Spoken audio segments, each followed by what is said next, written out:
Just a minute, sir. We are starting YouTube live also. Oh, okay. Please, yeah, please. No problem. No problem. We are starting YouTube live also. Oh, okay. Yeah, it's connected, sir. Okay. No problem. Very good afternoon. Good afternoon to all of you. Especially the speakers, Dr. Gomadinayagam and Dr. Divyaman Ganguly and our Dr. B.H. Bharat Kumar, Chief Scientist and our advisor management. Good afternoon to all. My dear students and student participants and my fellow colleagues from CSIR of nodals of various activities. Let us start the program Jigyasa Vigyan Mahotsav 2022. As part of Amrit Mahotsav Science Showcase Roadmap to 2047, the celebrations under CSIR, Council of Scientific and Industrial Research under Ministry of Science and Technology, is organizing a national level scientific creativity competition 2022. This competition is to provide an opportunity to school children to come forward and exhibit their creative skills in different forms. In this regard, I'll just go through a PowerPoint presentation, just 5-6 slides quickly, because we are share that screen. Yeah.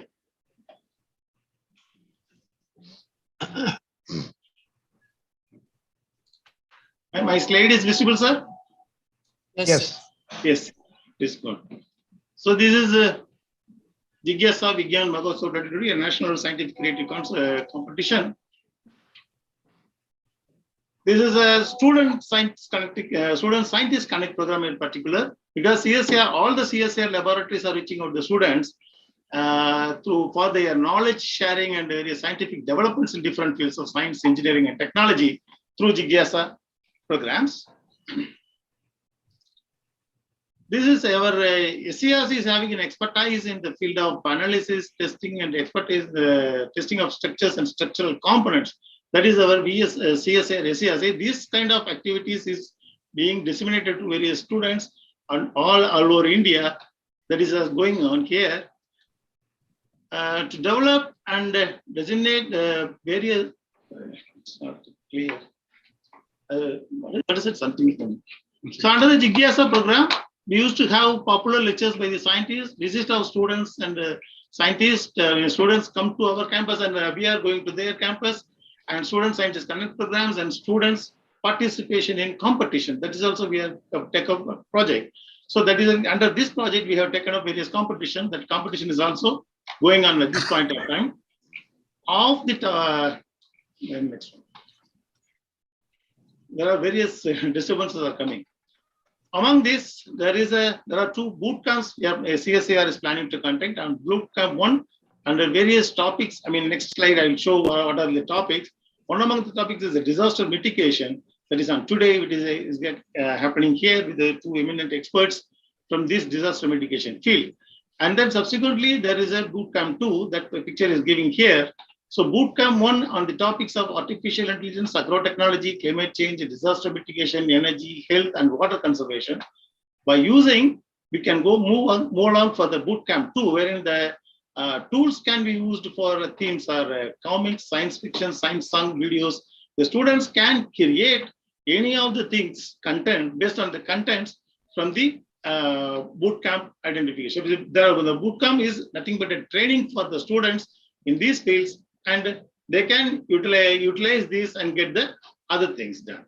That's the idea of this bootcamp. So Bootcamp 2 will be held between 17th and 21st. So that is also students can participate. They can create this kind of thing. This is a content creation competition. That's what it's going on. So they can take the contents from this Bootcamp 1. That's the idea. With this, we are today, we are going to get the knowledge, expertise from the eminent speakers like Professor Dr. Gomadinayagam. He was the former Director General, National Institute of Wind Energy, and the former Deputy Director and the Project Leader of CSIR SCRC. Another eminent speaker in the field of COVID and later, Dr. Divyaman Ganguly. He is from CSIR, Indian Institute of Chemical Biology, Kolkata. These two lectures we are going to listen. So with this small introduction, this is a program for this one. The first lecture will be Dr. Gomadinayakam between 2:15 and 3, and 3 to 3:45, Dr. Dipiaman Ganguly will be present. After that, the quiz competition will be there. Prior to that, I would like to This meeting is being recorded. I would like to invite Dr. Bharat Kumar to give the formal welcome address to this function. Over to Dr. Bharat Kumar. Thank you. Thank you, Dr. Maheshwaran. Yes, sir. I welcome you all for this CSIR Jigyasa Vigyan Mahotsav 2022 on Disaster Mitigation Bootcamp 1. So I welcome Dr. Gomadinayakam and Dr. Ganguly to agree for delivering the lectures or speaking on disaster mitigation for this Bootcamp 1.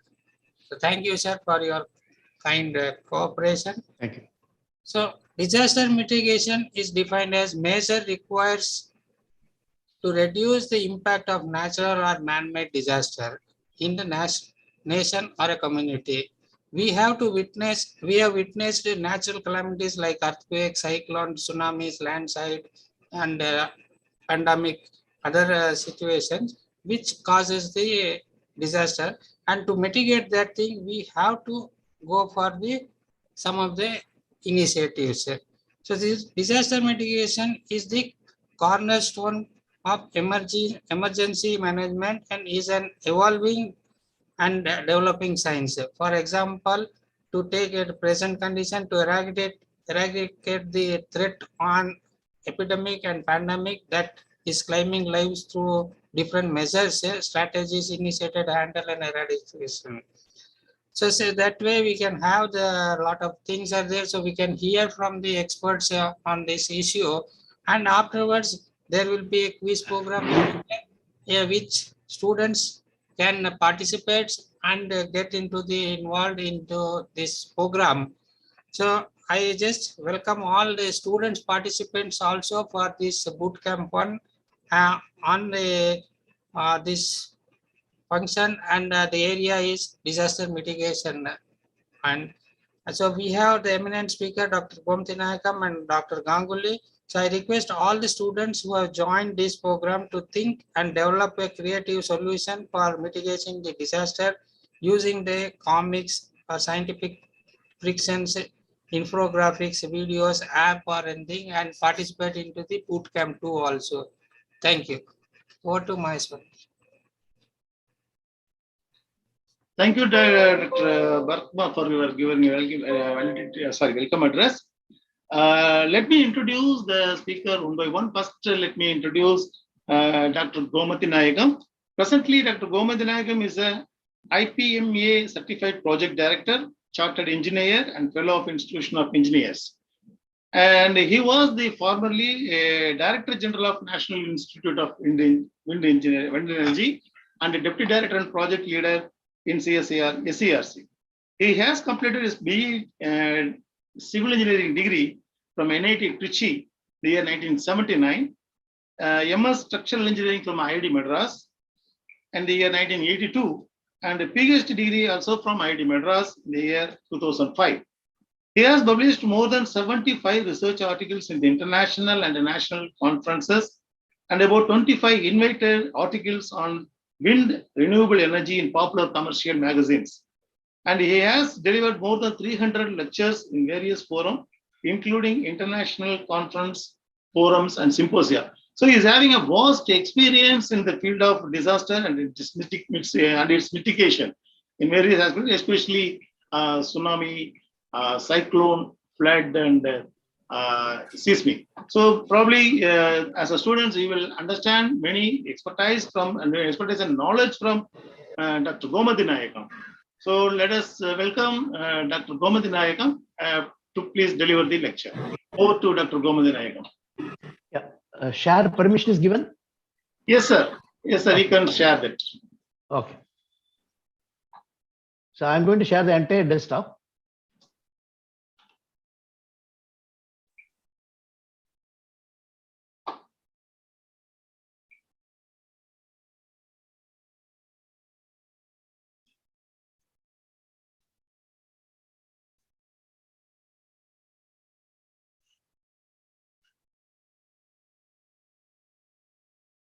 Is the screen shared?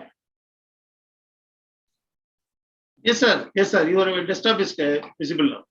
Desktop is okay. So PowerPoint is okay? Yeah, yeah. But you can make it full screen, sir. I'll do it. Is it? Yes, sir. Yes, sir. Okay. Please go ahead, sir. My audio is okay? Yes, okay, sir. Okay. Okay, right. Welcome. Good afternoon. I think all of us are already in a very big disaster of Corona, Omicron, so many things, which we are going to hear from an expert soon after this disaster mitigation preparedness. I'm going to concentrate, it's a very vast field, disaster and mitigation. I'm just going to concentrate on mitigation preparedness. These are two things which we can do, which will be within, as students, we should encourage youngsters, young minds should be prepared to know what kind of mitigation can be done, whether every disaster can be prevented. It is not possible to prevent disasters. As you know, especially natural disasters, is not possible to prevent the disasters. So we can only mitigate the effects of the disaster. So preparedness is in preparing to in anticipation of the hazard, the disaster hazard. Okay. So this is what we are going to deal with in the next 45 minutes. But I have, since a large scope to be covered in a short time, I would like to go as quickly as possible, about 1.5 minutes per slide. Right. Now, let's see.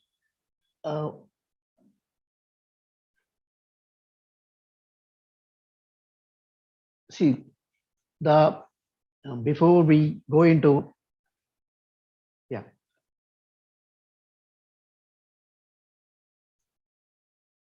So we have man-made disasters. All of us know that is many of the things, blows, explosions, nuclear explosions, fires, so many things. So we have man-made disasters and man-made mistakes that also will come as disasters.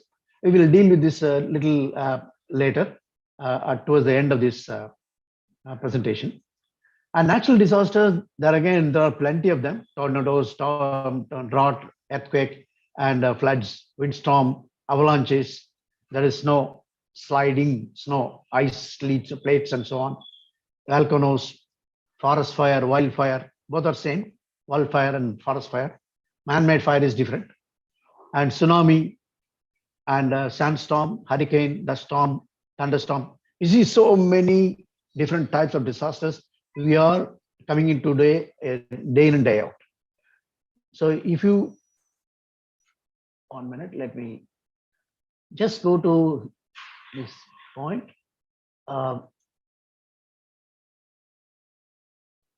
will just share a small YouTube video, what happened in 2020.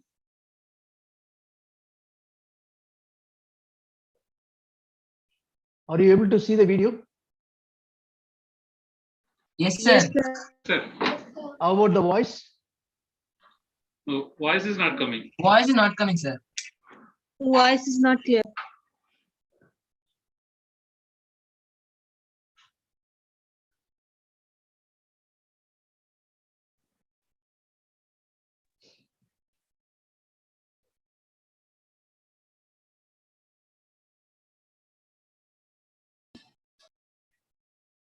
One minute.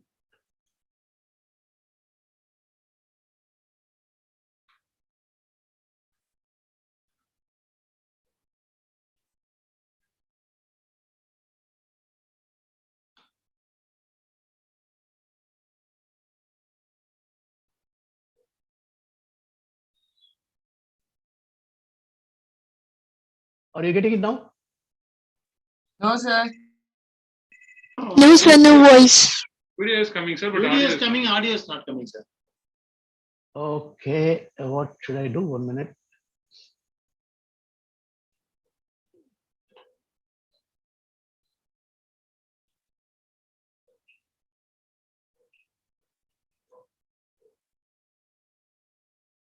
Sir, you are using your mic, computer mic, or I'm using a headphone.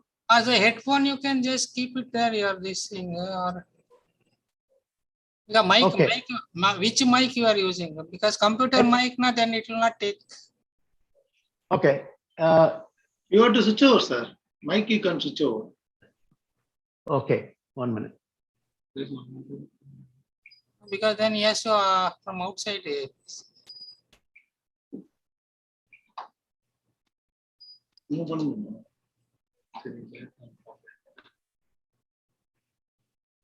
Good afternoon, sir. Are you getting it now? No, sir. No, sir. No, sir. Okay, sir. Otherwise, you can talk whichever, sir, you can have the thing. Yeah, you can tell about it, sir. That will be better.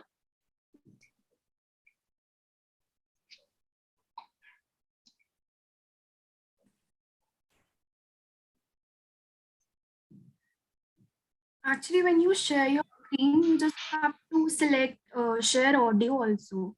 It will come on the left side corner.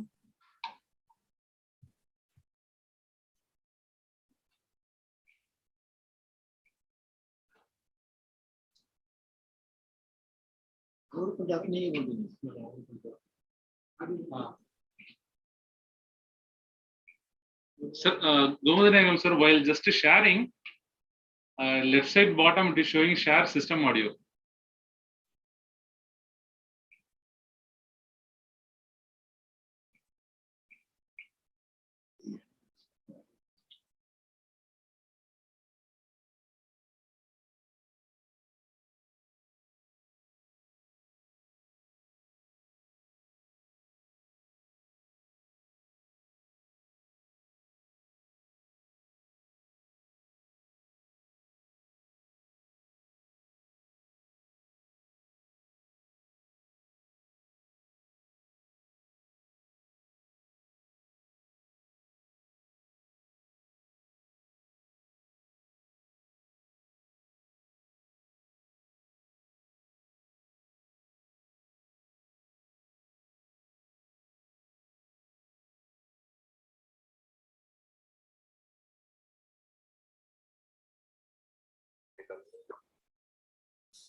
Sir, you are in mute and you are speaking, sir. Sir, you can unmute your. Sir, sir, you can unmute. You can unmute, sir. Govindan, sir. No, I think you have to call on this thing on mobile.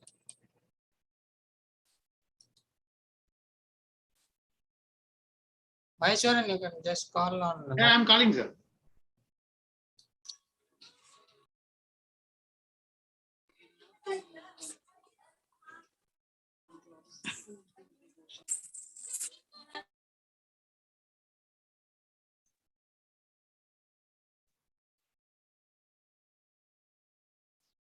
I think.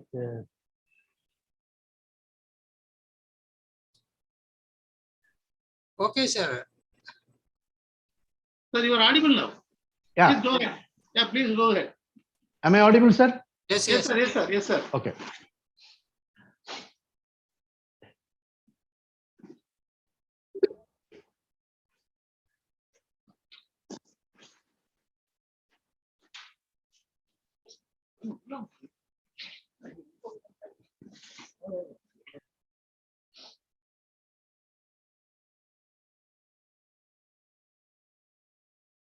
There's a huge heat wave in northern India this year.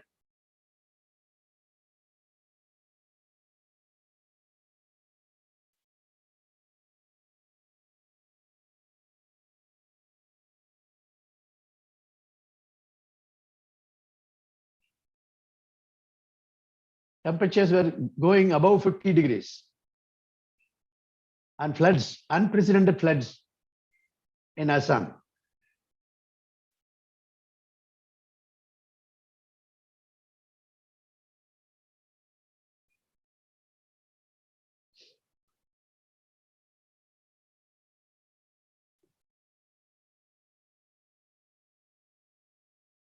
snow field, the white field has become green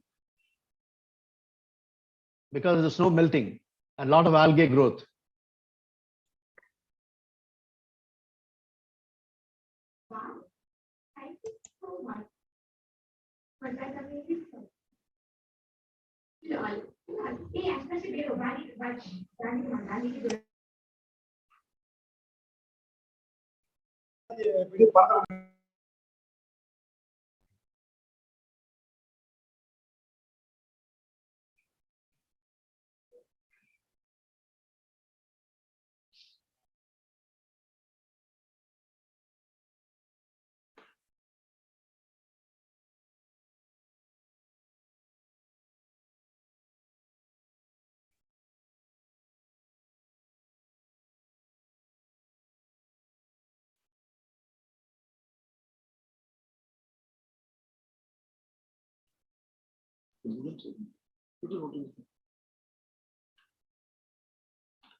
So let's go back to the PPT.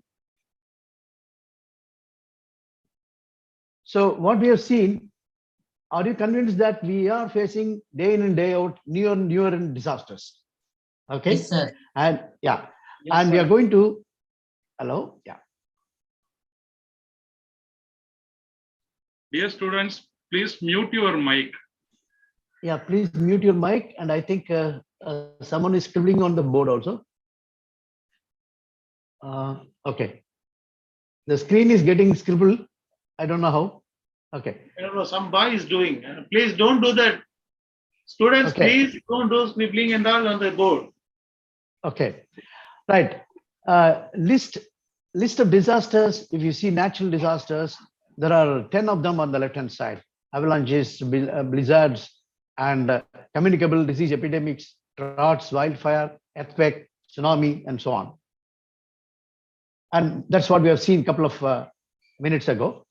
And terrorism and civil unrest, riots, explosions, bombings, fires, structural collapses of buildings, bridges, airplane crashes, mass transit accidents, and toxic hazardous spills, pollution, wars, all these, is going to be a list of disasters. To cover 20 disasters in 45 minutes, to deal with every aspect is very difficult.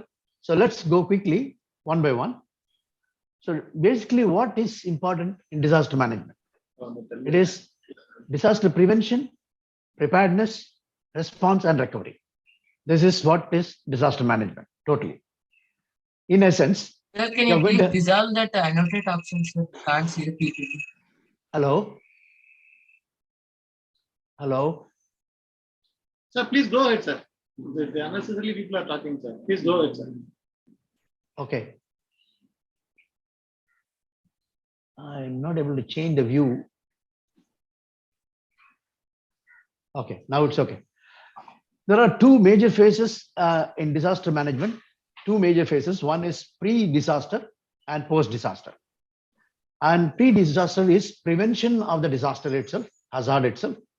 Then mitigation and preparedness. These are pre-disaster. And post-disaster will be response, recovery, reconstruction. And we are not going to deal with this part in this 45 minutes. We are going to deal with the pre-disaster prevention, mitigation, and preparedness.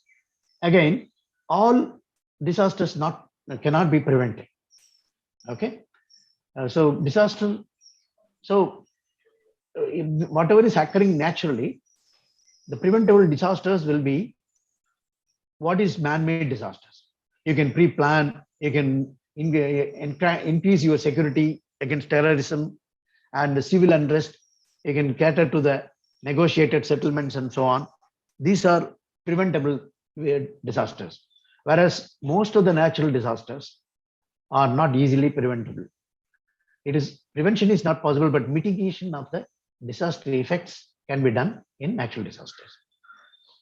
Let's see.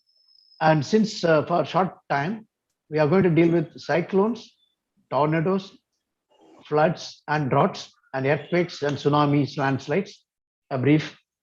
And most of these disasters, as well as other disasters, are managed by an agency, NIDM, National Institute of Disaster Management, or it is again governed by NDMA, National Disaster Mitigation Authority. Okay. So in India, most disasters are managed by them. Right. Now let's see. This is an extreme wind event. Now, what we are going to see the pictures are extreme wind events. You get a very high spell of rain at one single point with a lot of vertical pouring of water. It is downburst, it is called. Okay, downburst. It's a very extreme event. It can both cause damage to property and lives, as well as induce flooding and so on. Okay, and next one, we will be having, this is a typical Varda cyclone in Tamil Nadu. In cyclone, you will find the wind velocities are horizontally moving very fast, and there will be a vertical wind velocity also. As you know, wind velocity has got two components: magnitude, the wind speed, and direction. It's a vector. Wind velocity is a vector, magnitude and direction. So what you see here is a tornado. And tornado, if you closely watch the video, it is going through a road, on both sides of the road, rather.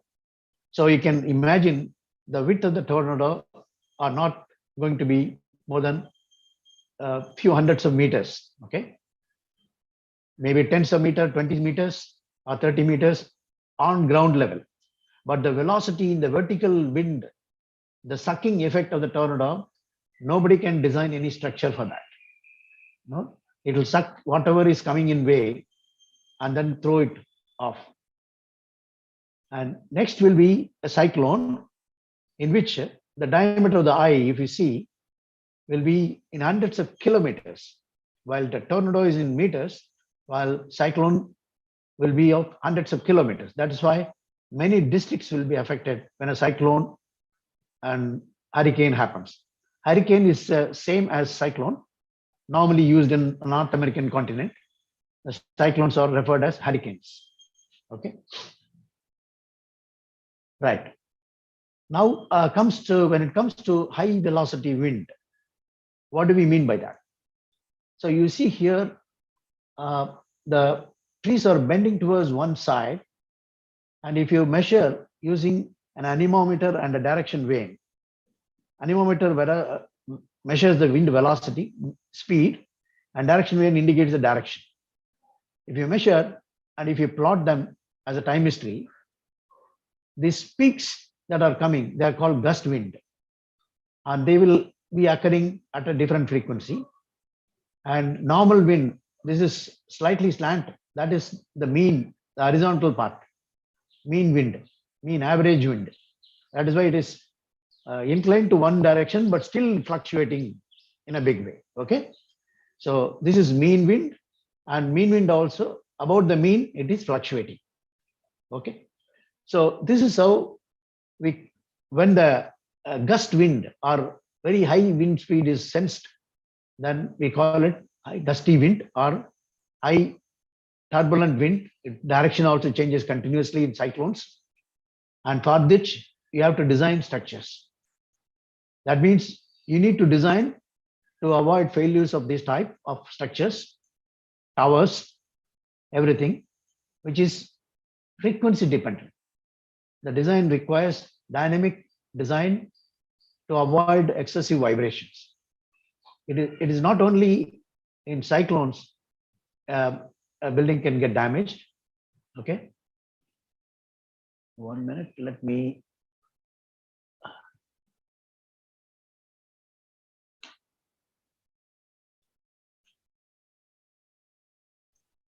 Govardhan sir, small request.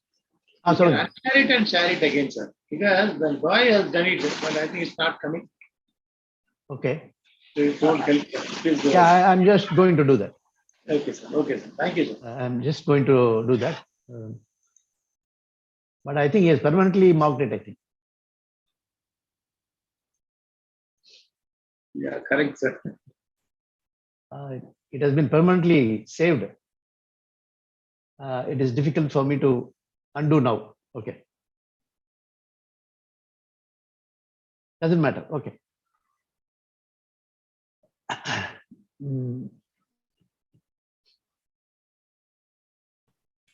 If you unshare the screen once and then again share the screen, I think these markings will go.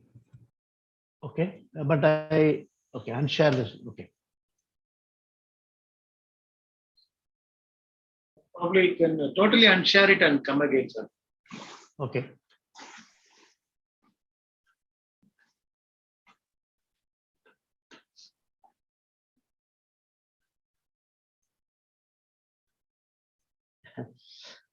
I don't know how.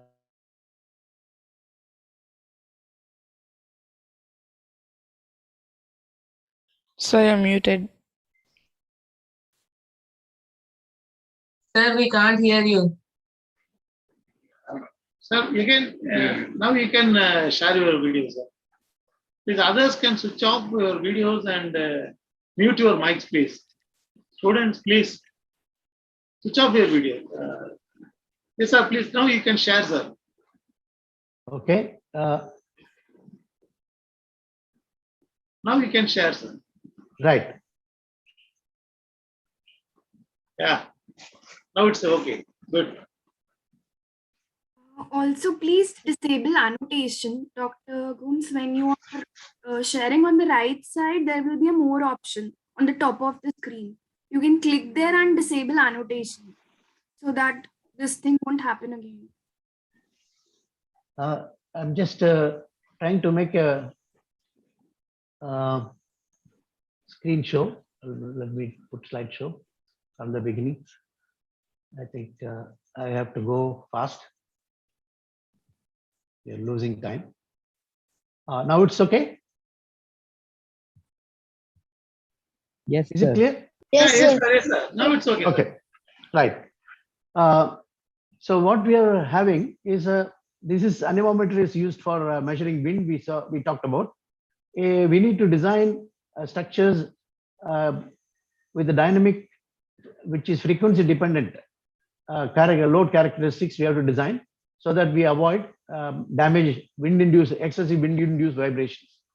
So this is in 1940, one of the Tacoma-Nauros Bridge, which collapsed. When the car was speeding at 100 miles per hour, it was shifted to next lane. This has happened in gentle breeze, okay, not in a cyclone, because it matched the frequency of the breeze matched with the natural vibration characteristics of the bridge. So it had a resonant vibration. It failed, and so we talked about cyclone or hurricane. Prevention is not possible to avoid the cyclone or hurricane because it's a natural event. But you can, by proper designing, you can mitigate the damage. By proper analysis or a proper preparedness, you can save your property as well as life. Okay. Right. That is what is the essence. This is a recent cyclone which occurred in Tamil Nadu, Chennai. The entire district, the entire Tamil Nadu was completely having very heavy rainfall, unprecedented rainfalls, 20 centimeters in many places. And cyclones either bring not only very high wind speed, sometimes they bring in very heavy rainfalls also. So how do you find out whether your place is prone to cyclone or not? So what we have is a vulnerability map atlas for every hazard. This is done in India by NDMA and several agencies like SCRC and many other Gujarat and Kanpur IIT, and several people have contributed to this hazard maps preparation, and it is even now being continued here and there. And it's getting improved day by day because the improved availability of geospatial information techniques like GIS and so on, thematic layers and so on. So the hazard map gives you what color code you are in, what kind of highest velocity one can experience in a particular cyclone. Hello? Hello? Please turn off your mic. Please mute your mics, please. Students, I please think- mute your mic. Yeah, I think some students, okay. Thank you. Then whenever you are closer to coastline, within 50 kilometers of the coastline, you should expect a cyclone attack, especially in the region on the east coast and so on. Again, somebody is drawing. Okay, right. Know your area's risk from cyclone. Sign up if you have a community preparedness, community cyclone resistant shelter, a cyclone warning system. You please sign up along with the community. And this is given by Federal Management FEMA. If you are taking risk of flash flooding, you should go to safer shelter. Based on your location, community plans, you should be able to get the things done and become familiar with the evacuation zone.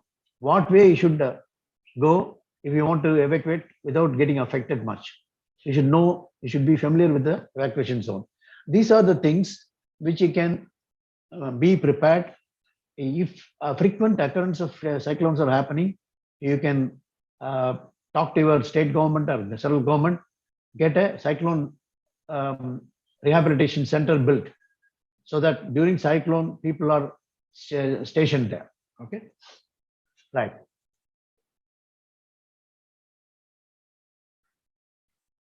Now, to mitigation efforts will be to make your house with a shield.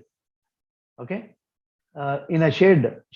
Your house is shielded by a rock. Then possibly you can avoid the extreme cyclone wind effect. If there is, and you have to provide very good connectivity to the foundation so that the extreme wind does not push the topple your building. Okay, and damaging effects can be there. The roof elements will get peeled away in cyclone. You have to tie it with U clamps instead of J bolts. Okay, and lightweight veranda roofs may get torn away. And also, if the water ingresses into the house during heavy rainfall during cyclone. So you need to provide for that, because all your property inside, costly equipment, TV and everything will get damaged if the water is ingressing. Right.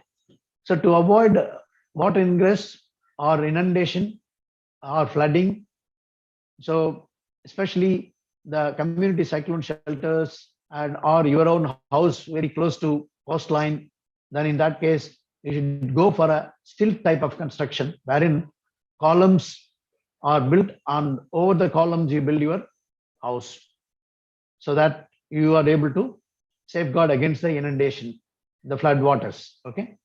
So this is called stilt type construction. Okay. And other preparedness measures would include just before the cyclone time. Cyclones come, June to November or December. Just before the cyclone term, you check the house, secure loose tiles, and carry out repairs of doors and windows. Move dead branches of dying trees. If the tree is heavy, then it will attract more load. So you shed off some of the in the Varda cyclone, some people saved their coconut farms by shredding off their leaves ahead of cyclone. So in that case, it will only bend, it will not lose completely. That tree will not topple fully. So that kind of things can be done. Anchor removable objects like lumber piles and loose tin sheets, loose bricks, which may fly in the cyclone and hurt somebody as a flying object. So keep some wooden boards ready so that glass windows can be boarded. And keep hurricane lantern filled with kerosene and battery operated torches and enough dry cells. Demolish the condemned buildings and also keep some extra batteries for transistors to get the latest news. Right. Flooding causes and effects. Someone again is scribbling on the board. It's unfortunate. It provides the Zoom conference, provides all this to happen. Right.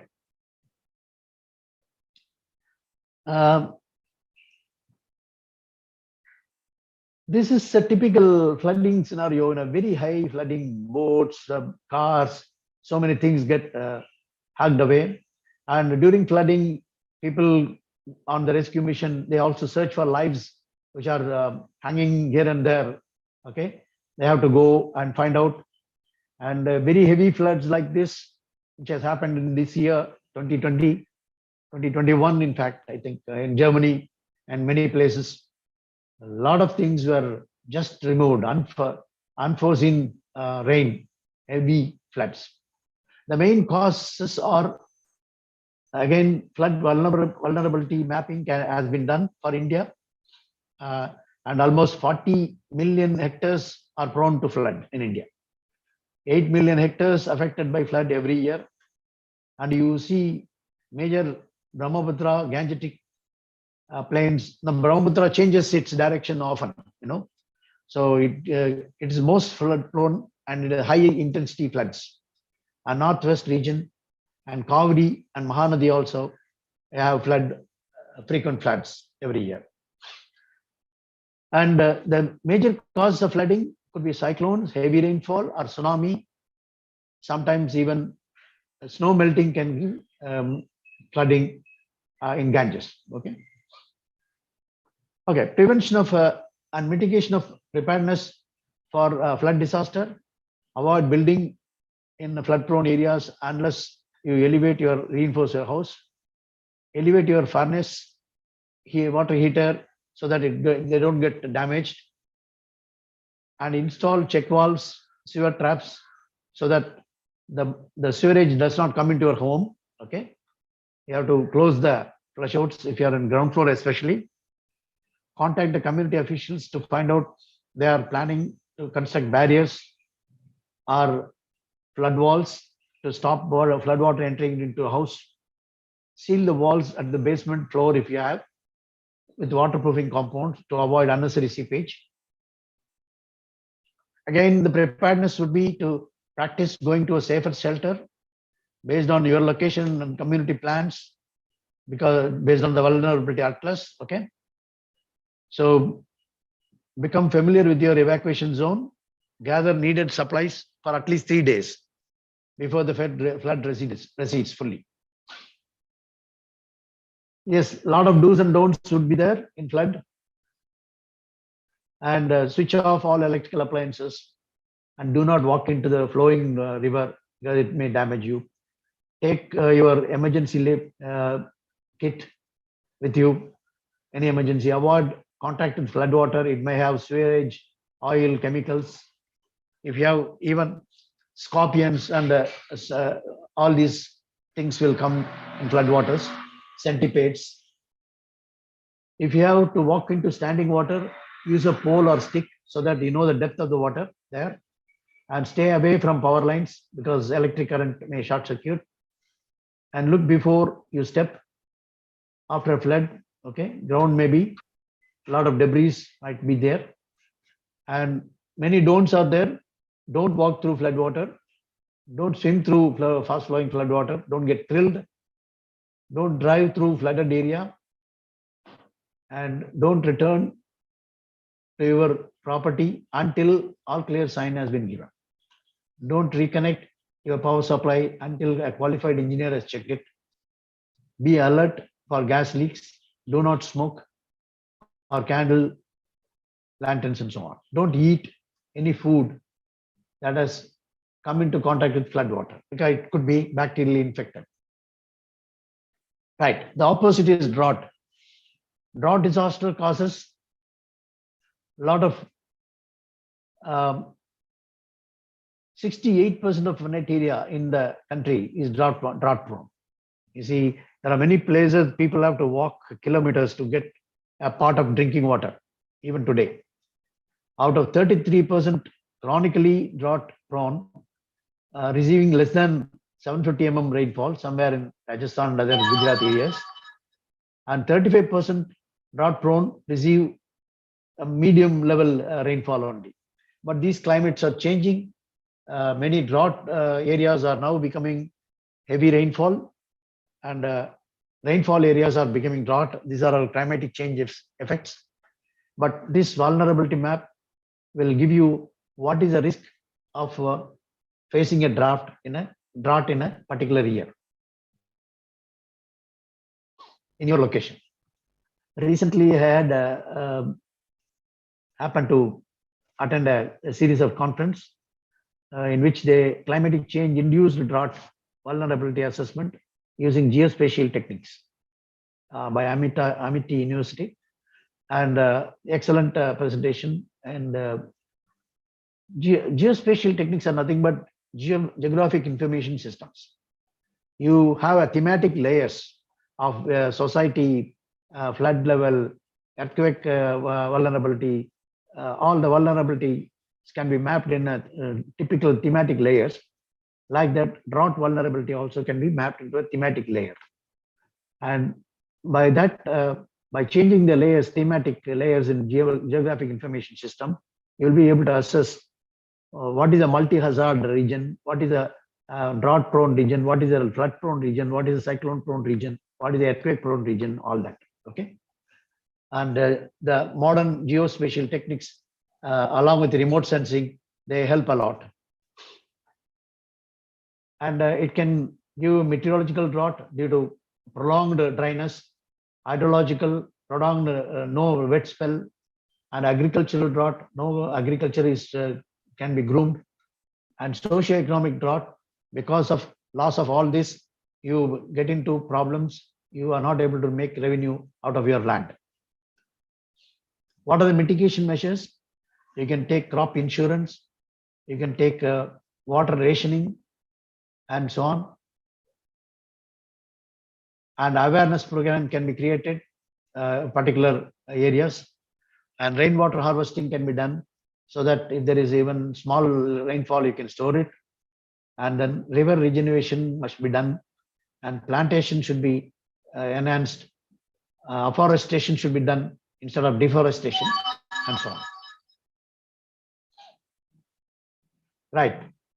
When it comes to earthquake hazard, we are going to deal with it's going to be vibrating. Okay, the entire earth where you are living is going to vibrate. So whatever comes and falls on you, you are going to face a life threatening issue, and your property may also get shambled. So a lot of measures can be done. Even if you are in the house, you are locked in the house, there is no way you can come out. You can go underneath the table and save your life, because heavy objects will be held on the table, and you can live on the underneath the table. They can detect you when the earthquake stops. Okay. So depending on the vibration level, earthquake zones are categorized, and vulnerability for earthquakes are given. Zone 2, Zone 3, Zone 4, Zone 5. So this is the area of percentage area of India. 43% of the area in India is Zone 2. That is the blue color. Okay. And 27% is in Zone 3, and about 18% in this zone, and about 12% in the Himalayan region and another region in Gujarat, Bhuj area. They are all in very high intensity seismic area. So we should have preparedness. We should know what is to be done, what should not be done. Basically, even if you don't have a table to hide yourself, at least kneel down and keep your hand above your head and protect any object, falling object directly hitting you on the head. and don't stand near a glass window, and don't keep working in the electricity when the earthquake is on. Okay. And these are some of the things. If you are caught indoors, what you should do? First of all, keep calm, don't shout. Stay away from glass windows, doors. Stay away from falling plaster. Stay away from bricks and stone. Get under the table or sturdy cart. Do not rush towards doors. It may crash or it may be broken. If you're outdoors, if the open space is available, go nearby, stay there. Keep away from tall chimneys, buildings, lamp masts, which may fall on you. Okay. Right. Then after an earthquake, you should go one by one. Do not crowd around the damaged areas of the building because it might collapse further. Do not waste water because it will be scarce. Sewerage and water might have mixed already. Do not move the seriously hurt people, and do not spread rumors. Okay, these are all not to be done. Right. After an earthquake, switch off the appliances, wear shoes to protect your feet and so on. So these are some of the common sense things which are law listed down in a series of guidelines given by NDMA. Okay. Right. Now let's deal with landslides. Landslides are again another unavoidable catastrophic disaster, which we are facing year on. Okay. This is a typical landslide look, and there is a vulnerability map for landslide, mostly in mountainous region in Kerala and the Himalayan regions, high landslides. About 25% of geographical area in India are prone to. A landslide can occur due to heavy rainfall, earthquake, floods, and avalanches. Okay. And if the slope is not properly designed, and man-made slope instability also can cause landslides. I don't want to read for want of time because we lost some time in the beginning. Mitigation and preparedness. I will ask these people to share to everyone who has given the email in registration. So mitigation and response, this thing. And one of the important things what you should remember is weep holes in stable, wherever slopes are there, there'll be what is known as a weep hole to take the water from the other side to this side, from top to bottom. So this is a must. Otherwise, the entire thing, because the water will find its easy path through whatever way the slope is designed, so the whole thing will collapse. So which will cause a huge landslide. So this is one of the important points. I just wanted to highlight one of them so that it will be useful for you to remember. Try to avoid construction and staying in vulnerable areas. Do not panic and do not build houses in steep slopes. Do not drink contaminated water during landslides.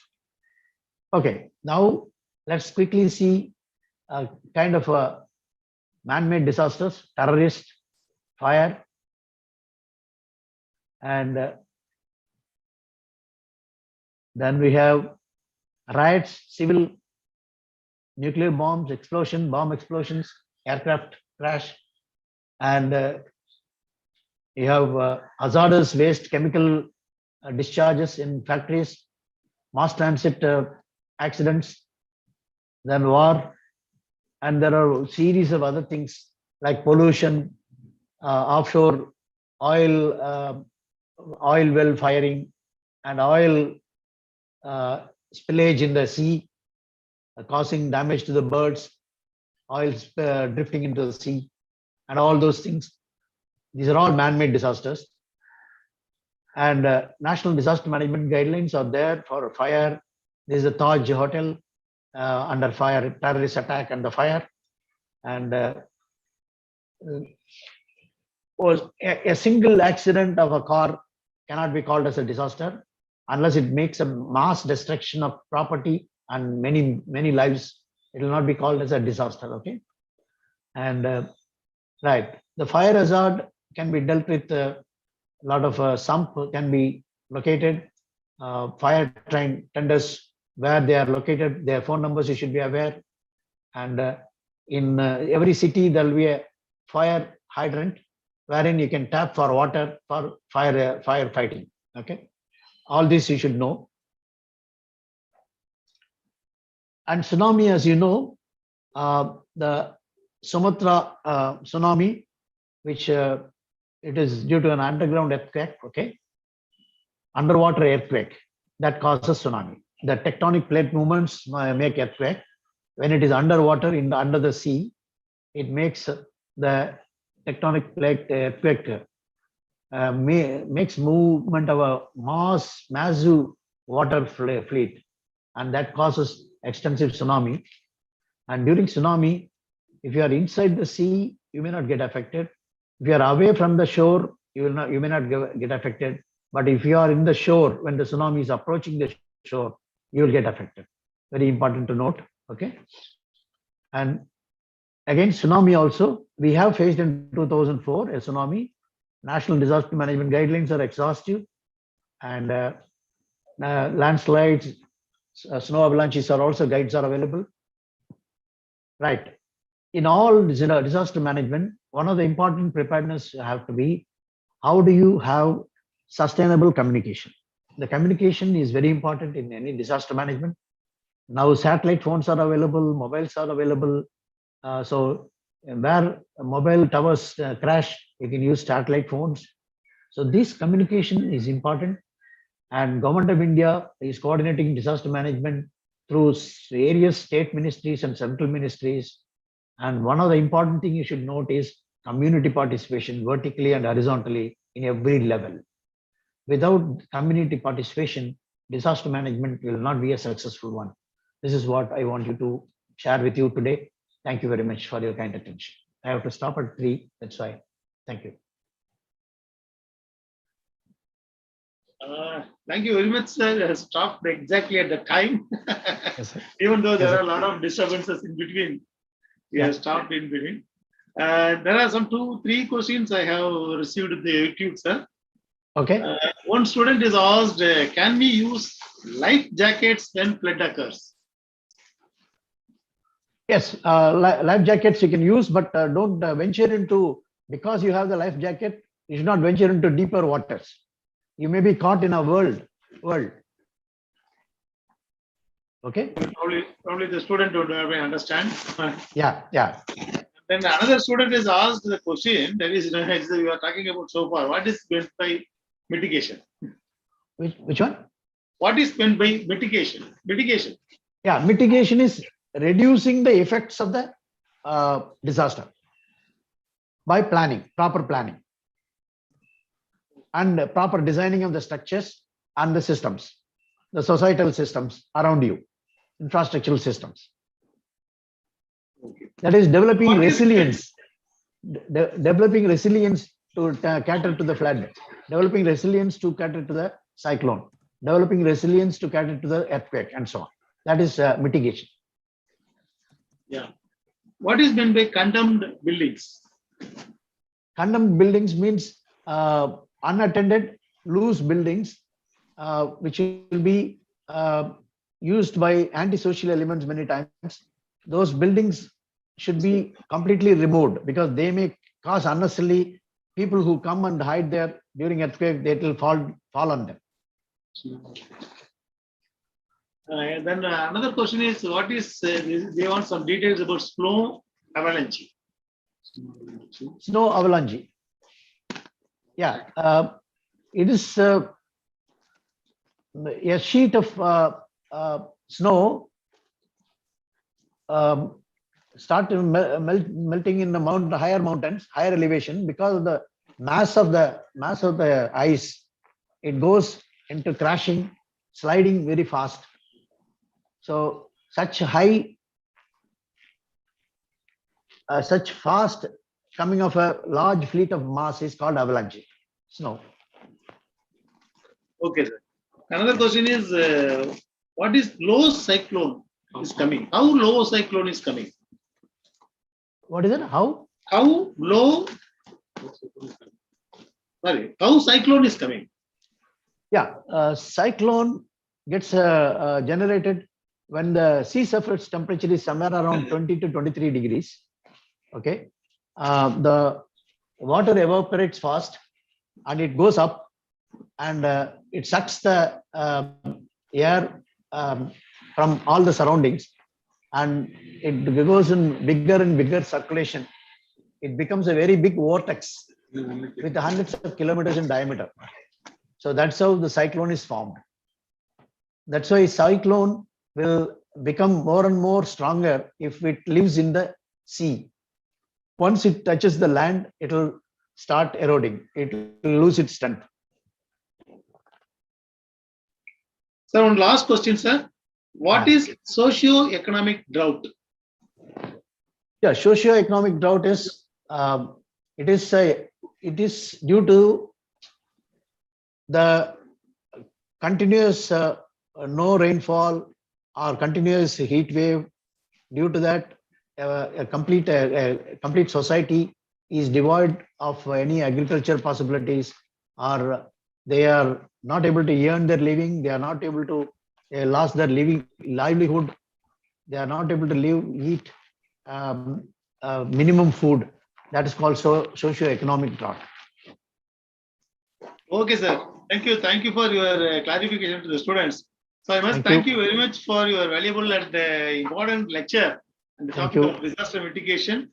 So, and you have discussed various disaster mitigations and various disasters and mitigation and preparedness of the same natural as well as man-made disasters. Importantly, preventive measures, as you have quoted in the NDA, this one guidelines and the like. Probably these are all things will be very useful for the upcoming kids. So they are the younger minds.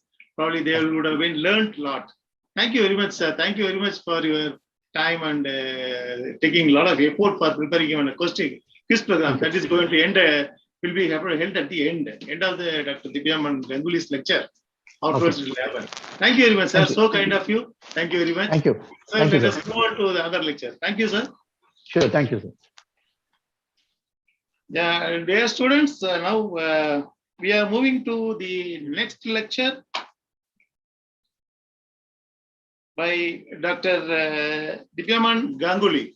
So let me introduce him. Dr. Ganguly is a principal scientist in CSIR, Indian Institute of Chemical Biology, Calcutta, and he has graduated from MBBS medicine degree from Medical College and Hospitals, Calcutta in the year 2002, and subsequently has received double PhDs in the fields of immunology and biomedical science and biotechnology, respectively.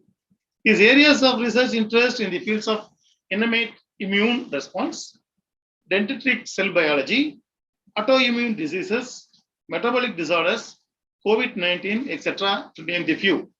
Dr. Ganguly has received many awards and honors in his fields of research. Was Merck Young Scientist Award in Life Sciences from Merck India, CDRA Award for Excellence in Drug Research in Life Sciences, National Bioscience Award for Career Development from Department of Biotechnology, Government of India. He has published more than 30 international publications and has granted more than 5 patents in India, Europe, and US. And Dr. Ganguly has written various chapters in different books pertaining to his field. With this small introduction, probably I can request Dr. Ganguly to come forward, deliver the lectures to the students. Thank you, sir. Over to Dr. Ganguly. Thank you so much. Thank you so much, CSR SCRC, for inviting me to share my views on disaster mitigation. Now, as you can understand, I come from the field of medical science. So naturally, the disasters that I'll be talking about pertains to medical science. And I'll introduce to the students, and I believe it's a mix of students from different grades. I see someone introducing himself from class 5, someone from class 12. So that's a mix of different grades of students. And I believe all of you are mature enough to understand whatever I'm going to talk about. And I'm going to introduce a very new concept in the field of medical science, which all of us all over the world are trying to understand in more detail. The understanding is not full. You'll find out while I talk about it, but we are trying to achieve this in near future. And we think this concept, which is called One Health, will actually help us mitigate a lot of imminent perils of human health. And I start with this leader slide where you can actually see there is a human being in the middle picture. And you can see there are animals which on the left panel, and the landscape and the forests on the right panel. And that comprises what is our planet, right? Our Earth. And we have this Earth, which is the third planet, and all the plants and animals which have grown onto this Earth. And so when you are talking about health of one species, perhaps we should slowly get the idea that it's all about the health of the whole planet. I'll start with introducing to you the human diseases that hope you can see it. See this panel?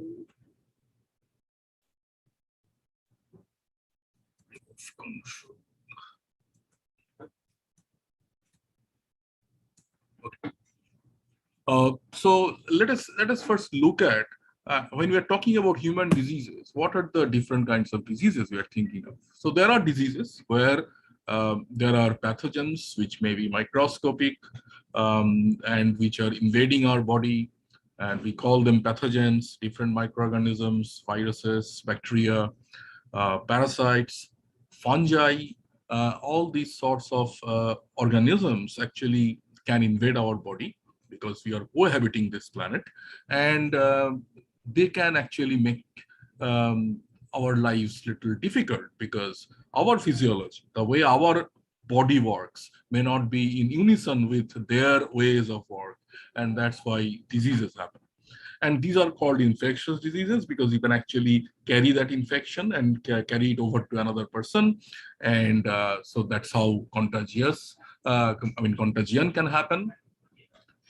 And then there are in our body, there are like systems which can actually get rid of infections. For example, in this video, you can actually see neutrophils, which are part of our white blood cell compartment, which are circulating in the blood.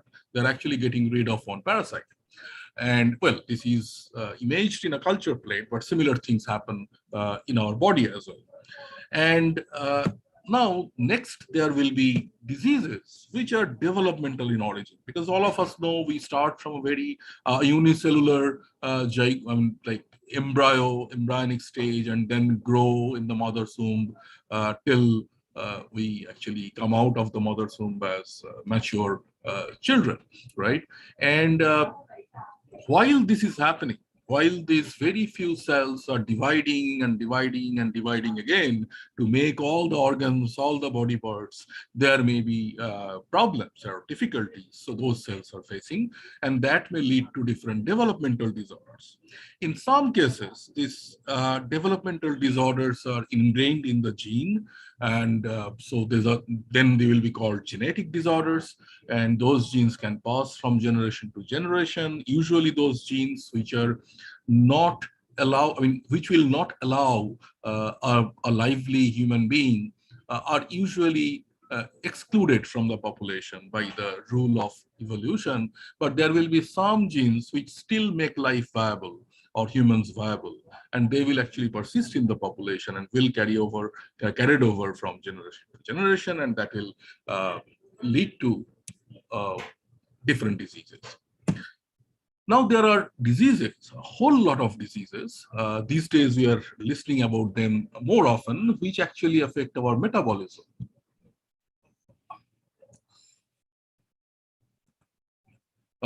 And there are different metabolic pathways. I know all of you are going to school, and perhaps some of you are learning about them.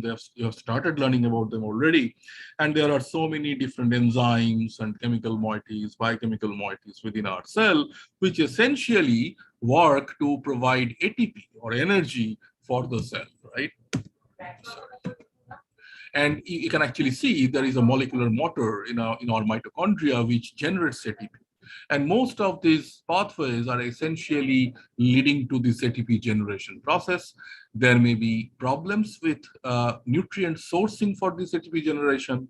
There may be problems of functional activity of this ATP being used in. And so those all together comprise metabolic disorders. You know diabetes, different heart diseases that happen.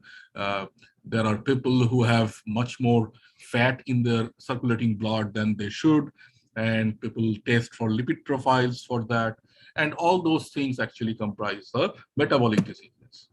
Then comes diseases which are a little different. For example, the disease called cancer, where your own cell is dividing and dividing, not kind of following the rules of the body, where it should divide, when it should divide. It's just dividing by itself, getting its own blood supply and trying to become an organism within an organism.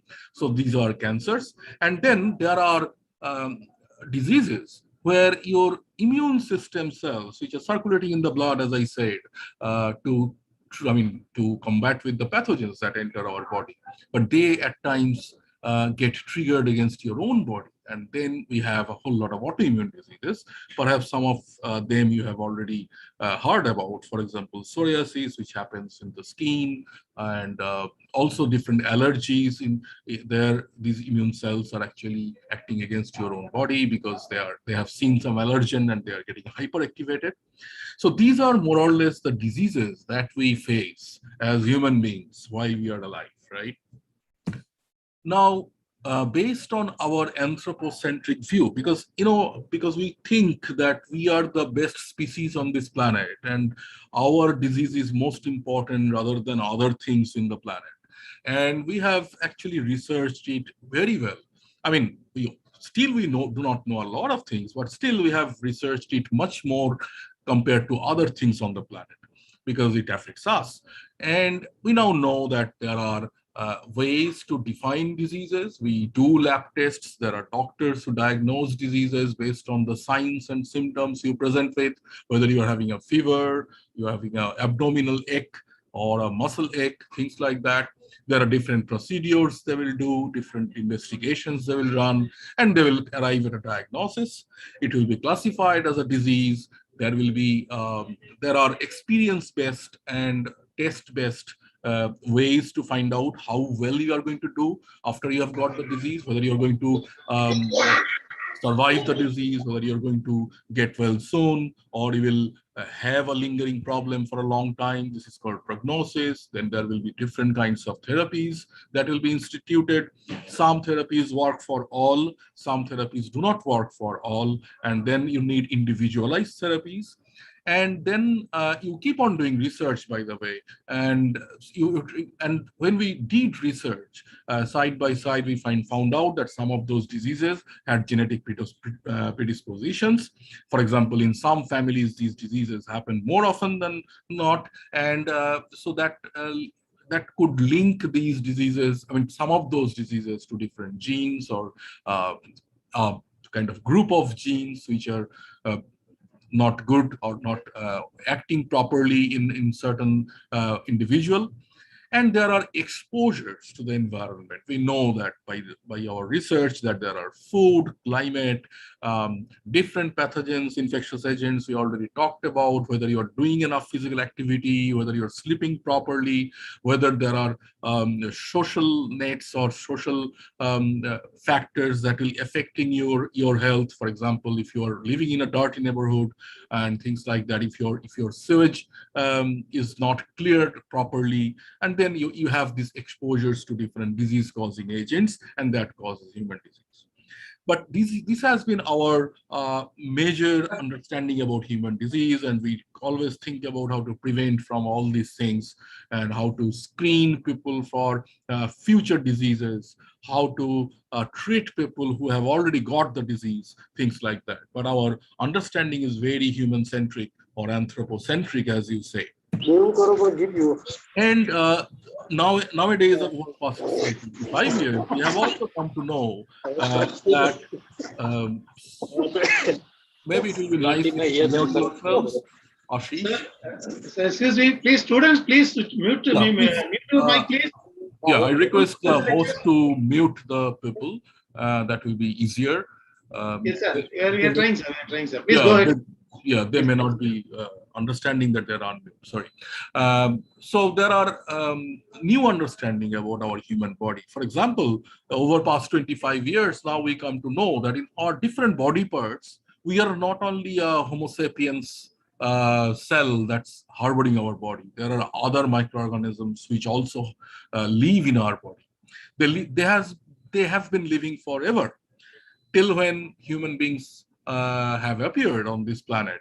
These microorganisms have been present in our different body parts. We now know in our oral cavity, in the throat, in the trachea, which is the windpipe, on the skin, in the gut linings or gut mucosa, inside the abdomen, through which the tubes through which the foods go, and intestines, colons, all of them harbor a whole lot of microorganisms.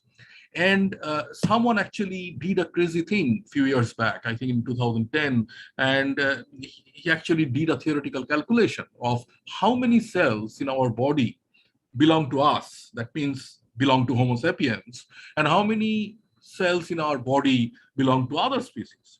And he actually found it's a very good paper. Actually, it came out in Proceedings of National Academy of Sciences in USA, and he found that we actually have microbes more than our own cells. That means our body is not really only our body. It's lived. I mean, it's inhabited by so many other organisms.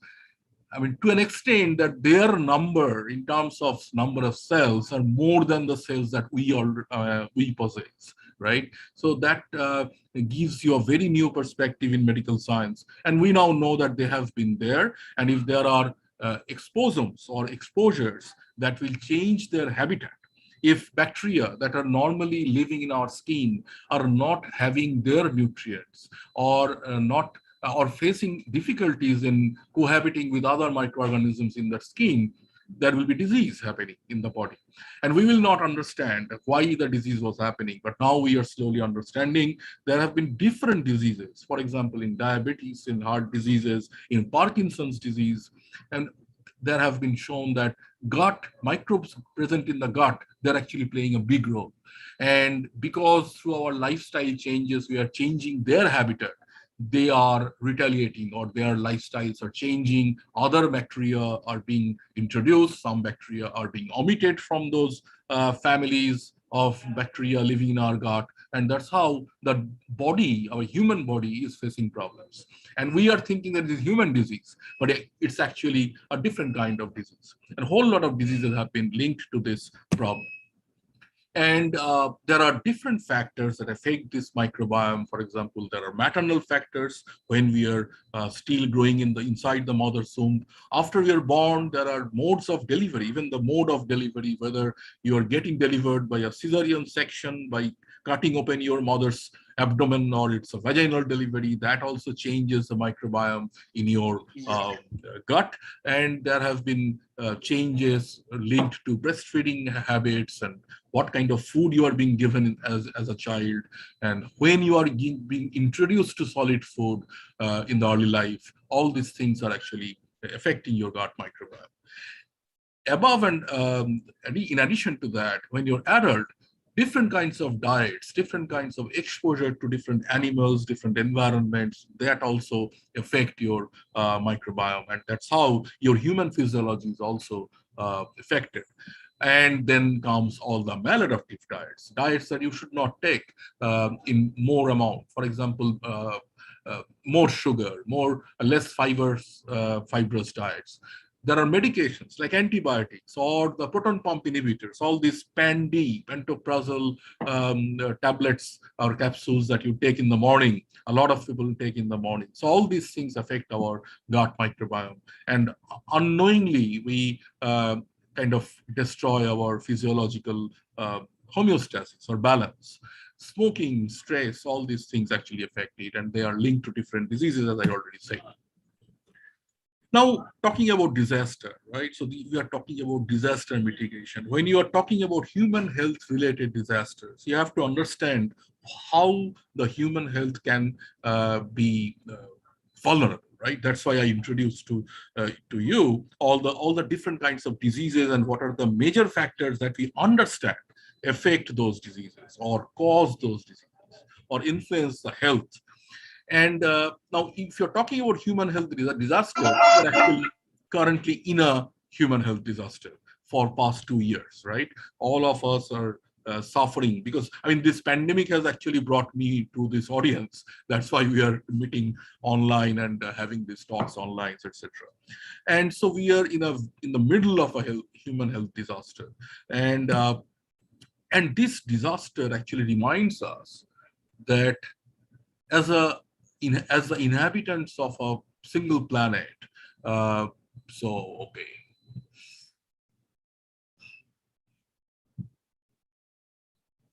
Can someone go to the annotate and remove these? Just go to the annotate. Yeah, we are trying, sir, with that. Yeah, and just remove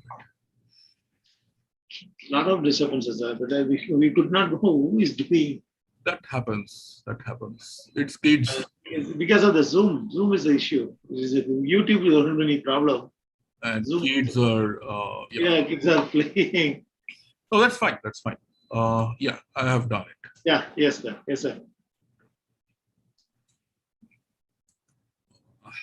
Yeah, please go ahead, sir. Yes, you are removed, sir.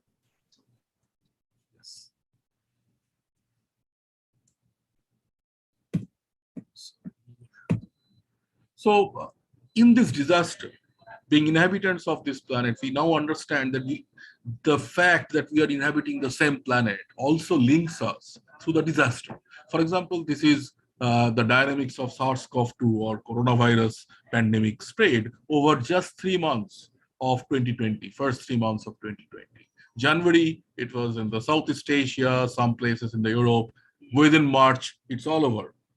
And that tells you that we are connected through disasters too, as human beings.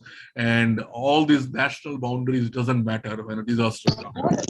And this is a culprit of this disaster that we are in, SARS-CoV-2 virus, which is the RNA virus. All of you know about this. And this infects one human being, and those and they're spreading with aerosols, and that's why they're very soon they're infecting so many other people. And that's how this all inhabited continents of the planet got infected within 3 months. And well, our body was not sitting idle. It was also trying to fight it off, because we have all this immune system. Being an immunologist, let me introduce a little bit about it. And we have these white blood cells circulating in the blood. They are actually comprising our immune system. And there are different kinds of cells. I'm not going into them. Some of them you know, some of them you don't know. But the major thing is there are cells which respond pretty early. Whenever they see any pathogen, they just go crazy and try to kill that, releasing different kind of proteins, which are called cytokines. And then there are more sophisticated cells like T cells and B cells. They come little later, but they are more equipped. For example, they are equipped with molecules on their surface, which are very specific to the pathogen that they are encountering. And naturally, they are mounting a very robust response, and also they can replicate it themselves, and which is called a clone of a T cell or a clone of a B cell. And there is an expansion of those clones, and that's why you have these very sophisticated cells which can actually act against a pathogen in a very directed manner in the body. But that takes a little bit more time. And among these, the B cells produce the antibodies that you have been hearing about in the newspapers, and T cells help the B cells to produce antibody, as well as they can actually kill the virus infected cells by themselves, by recognizing the cells which have already been infected with the virus. And that's how they institute the whole immune system. Now, as I said, the robust adaptive immune system part is a little delayed in terms of appearing, because it needs some time for the education. And what if before even you are infected, you are educated with some of the parts of the infective thing, right? Infective pathogen. And that's what it does, what is done in vaccines, right? So this is the whole pathogen that when you are getting infected with, you are getting good amount of distress, right, in terms of health problems. But if you take, for example, if you take this pathogen and then kill it and supply the dead body to the human body, even before the infection has happened, that has been done in Covaxin, right? They have taken the SARS-CoV-2 virus, they have killed it using some chemicals, and then use those viral particles as vaccines. Now, there are vaccines where they take little part of it. For example, the part of this genome which is expressing this long spikes, and then they introduce it into the human body. So they're not introducing the whole virus, but they're introducing part of it so that the part of the immune system is already educated about this part of this virus. So whenever the natural virus will infect you, the immune system is already prepared with its clones of sentinels, right? And so there are different kinds of vaccines. For example, you can actually take this part of the genome and take inside another virus which is not supposed to cause disease in your body. That's how Covishield works, right? So it's an adenovirus which is not usually affecting human body, and they're having a small piece of RNA from the SARS-CoV-2 genome, and that's how it's educating your immune system. And there are other kinds of vaccines where they're just giving the protein itself, not the genome, and things like that. Interestingly, so there have been a whole lot of infections, right? More than 250 million people have been infected all over the world. More than 5 million people, 50 lakh people have died all over the world. This is the Indian map of current infection, right? And also, this is for the first time that so many different vaccines have also come right away within 1 year. This was the first time, because all previous vaccines took a long time in development. But these vaccines were developed pretty fast. They took all the strategies that I actually explained in the last slide. There are vaccines from all these strategies. For example, this is all the RNA vaccines where they're putting a genome inside the body. These are the Covishield vaccine where they're using another virus which is not supposed to cause human disease and putting one piece of RNA from the actual pathogen. And there are vaccines like Covaxin, which are taking the live virus, inactivating it, and putting it into your body. By this time, this is from yesterday, in India, a lot of people have been already vaccinated also. Still, we are having some problems with variants, etc. I hope that these things are not going to linger on for a long time. Well, once a infection has been humanized, that means it is once a pathogen is able to infect humans, there is no way it can go, right? So all the pathogens that infect humans, they're around. For example, starting with tuberculosis, malaria, etc. The point is they should not infect all the people all at the same time and all around the world. I mean, that's when the pandemic kind of situation comes. That's when it becomes a human disaster. What will happen? We hope that with the vaccine, that this virus will be more endemic. There will be small pockets of infections which are easily controlled and contained within a small locality, things like that, which is pretty. I mean, we are used to that, right? With malaria, with filariasis, with tuberculosis, etc. So that becomes manageable. It doesn't. I mean, it stops being a disaster, a health disaster. Anyway, so what these vaccines are doing, they're taking pieces of the virus and doing the same thing, right? They're doing the same T cell activation and B cell activation. The B cells will produce antibodies and T cells will provide other kinds of protection. So that's how the immune system is happening. Usually we are always afraid of vaccines when we were kids. And now you can see elders even also going for vaccinations. They're actually getting crazy to get vaccinated. And that's a big outcome of this human disaster. And there are drugs, definitely, but when you are having a new infection, which is causing such a magnitude of human disaster in all over the world, I mean, the drugs are usually slow to come because, for example, if I take HIV as an example, HIV was first detected in 1980s. And the drug that works well came much later, right? So it came into 2018, now that most of the HIV patients are actually getting these drugs. And also, as I said, the vaccines also usually take a longer time than COVID-19 vaccines had to wait for. So COVID-19 was an exception because it was a great disaster of a great magnitude. All over the world, scientists and vaccinologists, they jumped onto it and developed this vaccine.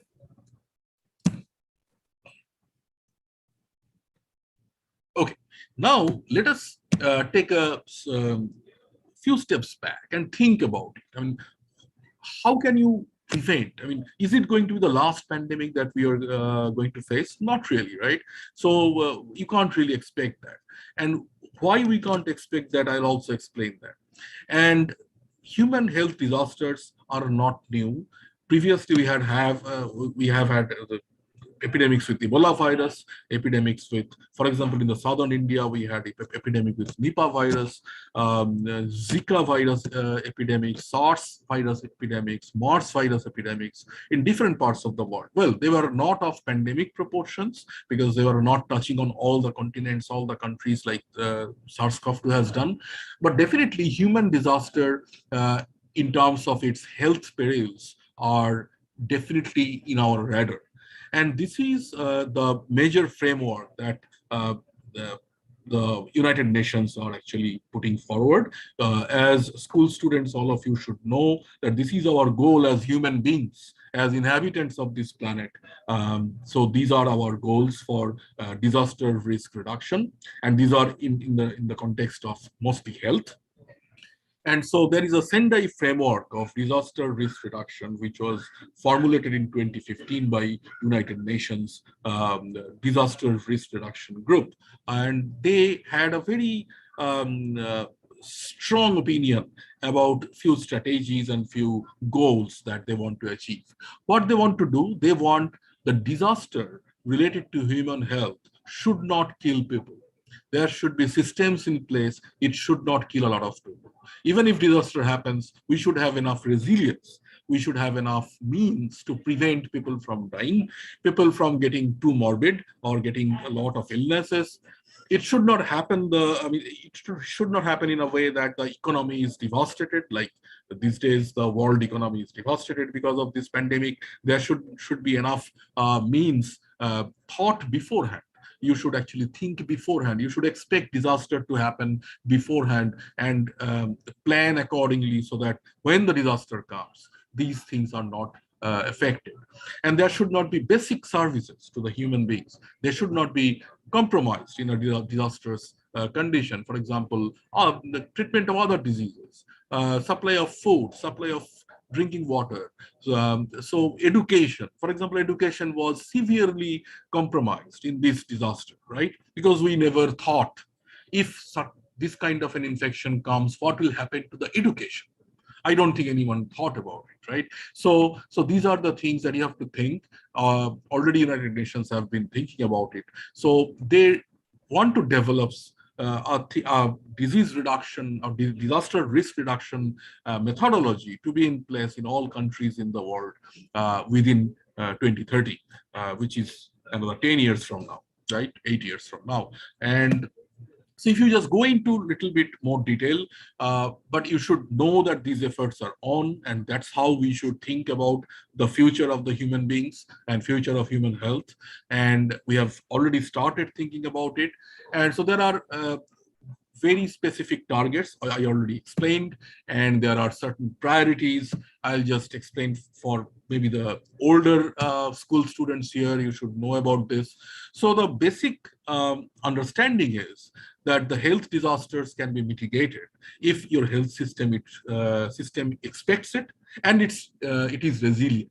Resilient means it can change at the face of any adversity, right? It has a balance which is very robust, and it can actually change its functioning. It can deploy people who are needed to the locations or kind of managements which is required, right? So you can actually deploy experts there. So for this, you need to have, first is you have to reduce the risk of such disasters.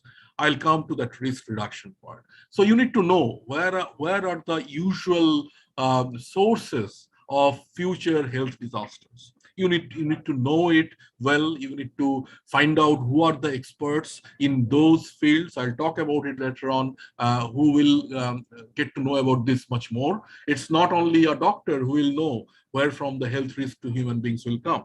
There may be veterinarians, there may be climatologists who will actually tell you that there are chances of human health risk from these avenues. And so you have to always keep in mind that you have to find out ways.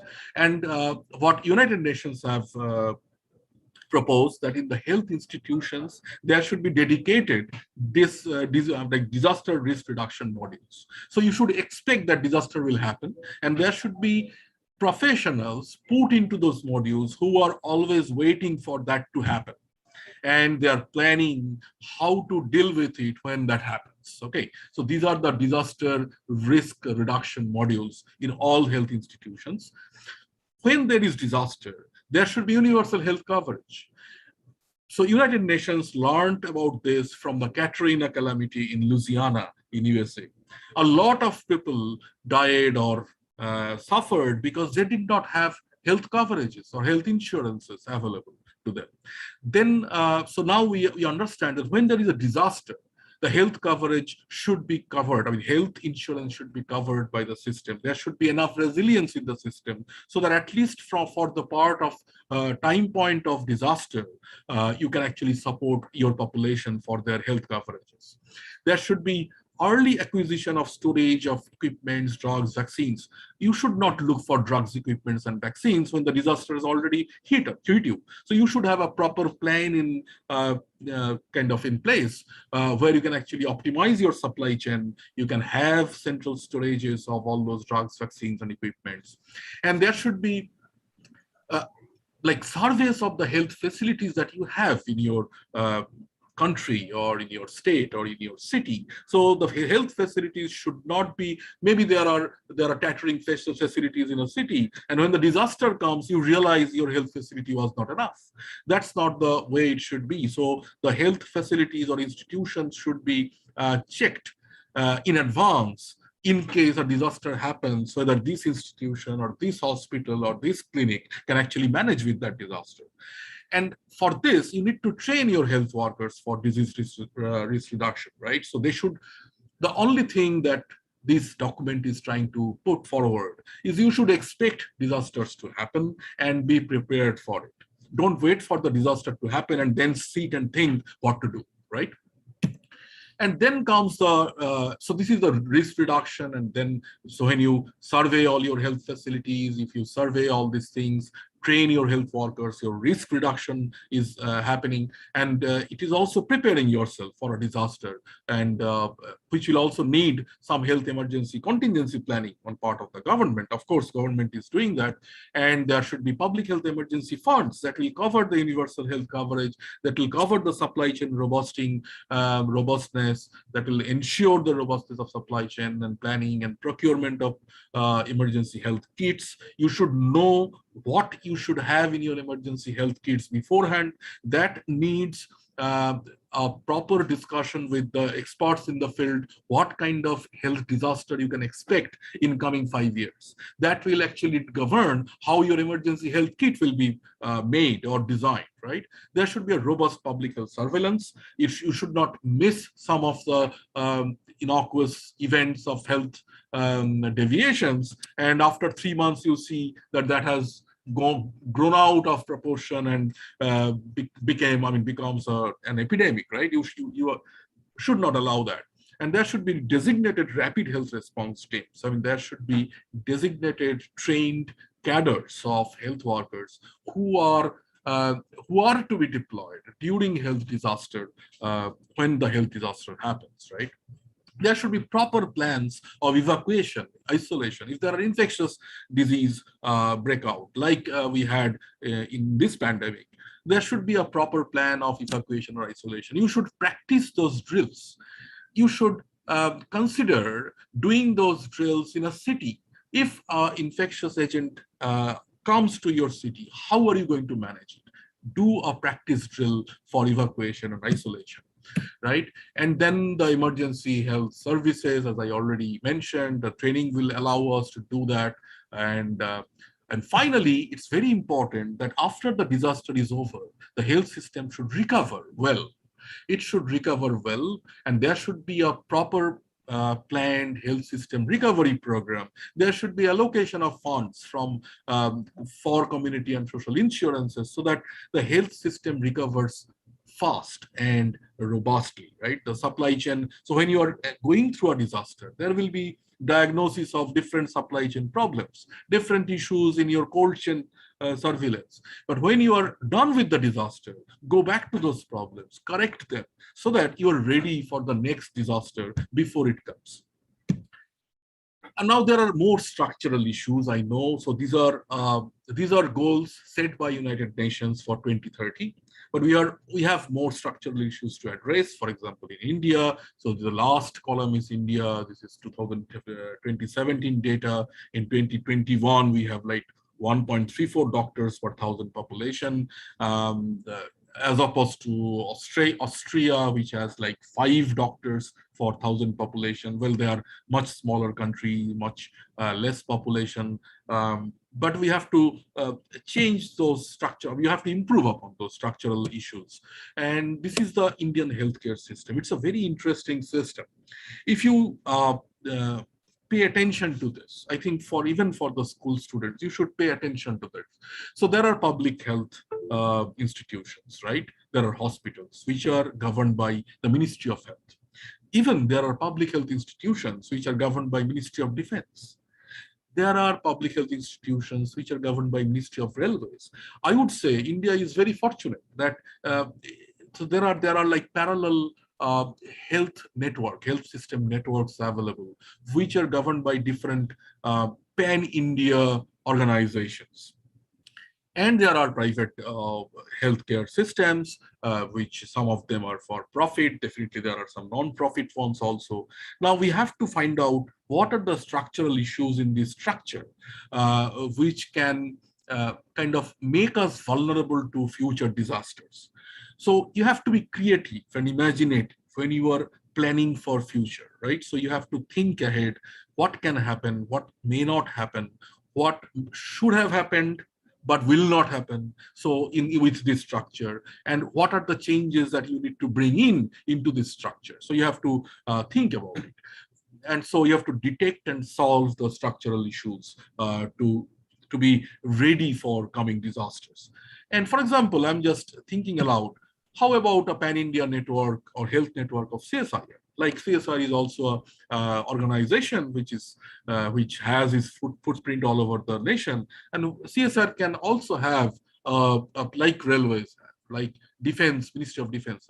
It can also have a healthcare network, not only for its employees, but also catering to the local populations where all the CSIR lab footprints are there, and that will actually enable more medical science and health professional and scientist interaction. So these are all food for thought to be prepared for future of human health in this country, right? Now let me end by coming to the concept of One Health. We are slowly understanding that this is not a planet of only human beings who are only building cities by cutting off trees, right? So this is not going to be a planet of only human beings cutting off trees and making cities. No. So there are so many other species which are living side by side. Also in those cities, we have so many different, even in my locality, which is a very like concretized locality of the city of Kolkata. There you can find almost more than 40 different species of birds. One of my friends was taking photographs. So that means we are living with so many other biodiversity around, let alone just if you go to the forest, then you forget about it. So you just think of how many different species we are actually interacting with. And when you are talking about human health, you have to keep in mind that their health also affects you. And your health-related disasters also affect them. And I mean, some of you perhaps know, all the elder kids, there are zoonotic diseases, right? So there are pathogens which spread from animals to humans. And there are pathogens which will also go back to the animals from the humans. And that's how our disease atmosphere or disease architecture is very closely related to the all other biodiversity or all the species that are present on this planet. And we can't really forget it, because whatever we do, whatever anthropogenic activity we do, we destroy this planet that will affect their habitat, their lifestyle, their diseases, their disease profile. And those change in disease profile in those other species are going to affect us. I mean, you have to be sure about that. Why we are sure? Because if you think of all the human diseases, 60% of them, 60% of the pathogens that affect human beings, they also affect other species. They are not only purely human disease, they are disease of the whole livestock of this planet. Whatever emerging infectious diseases are coming all over the world, from different parts of the world, whatever news are coming, 75% of them are jumping from animals to human beings. So 75% of them are zoonotic diseases. Why it is happening? So because we are interacting with animals, animals are around. And at times, I'll also go into that, we are also invading their habitat. And we are kind of crunching their habitat into smaller areas. And that's why their interaction with us is increasing. And there are contaminated waste, food, water, soil. You can go to the landscape, interact with animals. I mean, from all these sources, you can actually get pathogens out of the animals into your human body. And then all these microorganisms, there are 4 microorganisms shown here. On the left top corner is Giardia. On the right top corner is E. coli, Escherichia coli. All of us suffer from different point with gastrointestinal infections. They are mostly caused by E. coli, and the the left bottom one, the Salmonella typhi, which causes typhoid fever. And then the extreme bottom corner is the leptospirosis, which happens from different animals' urine. So they release it in urine. If you get in touch with those urine through your nasal mucosa, through your eye mucosa, the cornea, or there is a breach of skin in your body, it goes in and it causes human disease. So all these are infections which can come from an animal that you're interacting with. And so there are many of them. So I'm not going into details. You will study some of them in your textbooks, but always keep that in mind, that there are so many pathogens which are coming to human beings from the animals. So naturally, how the animals are doing is a very important information for knowing the future of human health, right? And so that's, now we always knew that, but we never paid attention. Now we are paying attention, to a great extent, because of SARS-CoV-2 zoonotic transmission, because this coronavirus epidemic started with a question where from it came to humans, right? So there are logics of, from bat with an intermediate host of pangolin or snake, it came to human beings. We have already found out that from the humans, these viruses can jump into cats and ferrets and also in dogs. We don't know whether they can in turn infect us. Even in a Bronx zoo in New York, one tiger was found infected because the human visitors visited him in the zoo, right? So that means tigers can get this virus from the humans. We don't know whether from the tiger it comes back to the human. We also know that some of the animals do not take this virus. For example, pigs, chickens, and ducks. We come to know. So for every pathogen that we encounter, we need to find out what are the probable source of them being reservoired in some other animals. Maybe they are not being seen in human society, but they are carried by dogs and cats around. Suddenly it comes back to the human society and causes an outbreak and a health disaster that we never expected, right? And so there are different different zoonotic diseases, for example, and live animal markets and wildlife hunting, from intensive wildlife farming, also animal husbandry. So they can all bring pathogens of animals to the human beings, which are humanized and cause human disease. And one of the major reasons why a whole lot of animals, species which were not being interacted with, which were not in direct interaction with human beings for a long time, are also being exposed to human beings, because the forests are being shrunk. Forests are, I mean, there has been a lot of deforestation all over the world. This map shows the deforestation just between 2000 to 2019. So in some areas there have been new forests grown because people are aware that you need forests, but there have been net loss of forest, and which is not, which is also true for India. You can actually look at Indian forest cover map. So all the forests are shrinking unless we are really panicked about it, and we understand that this is going to cause it has the ability to cause big human disasters. We have to stop this from happening, because if their habitats are shrinking, they will come to us. Our immune system do not know how their pathogens look like. We don't know how our immune system will act to them, right? Or maybe out of 110 of the pathogens will also infect humans, and perhaps they will cause even severe disease in humans, which is not done in animals. So these human disasters are possible. Not only infections, increasingly there is human-animal conflicts. These are reports from different states of this country, right? So this is from Kerala, this is from Maharashtra, this is from Andhra Pradesh, this is from my state, West Bengal. In the past 5 years, there is a very high human-tiger conflict in West Bengal, because again, the forest is shrinking in the Sundarbans, and the tigers have also animals are being poached.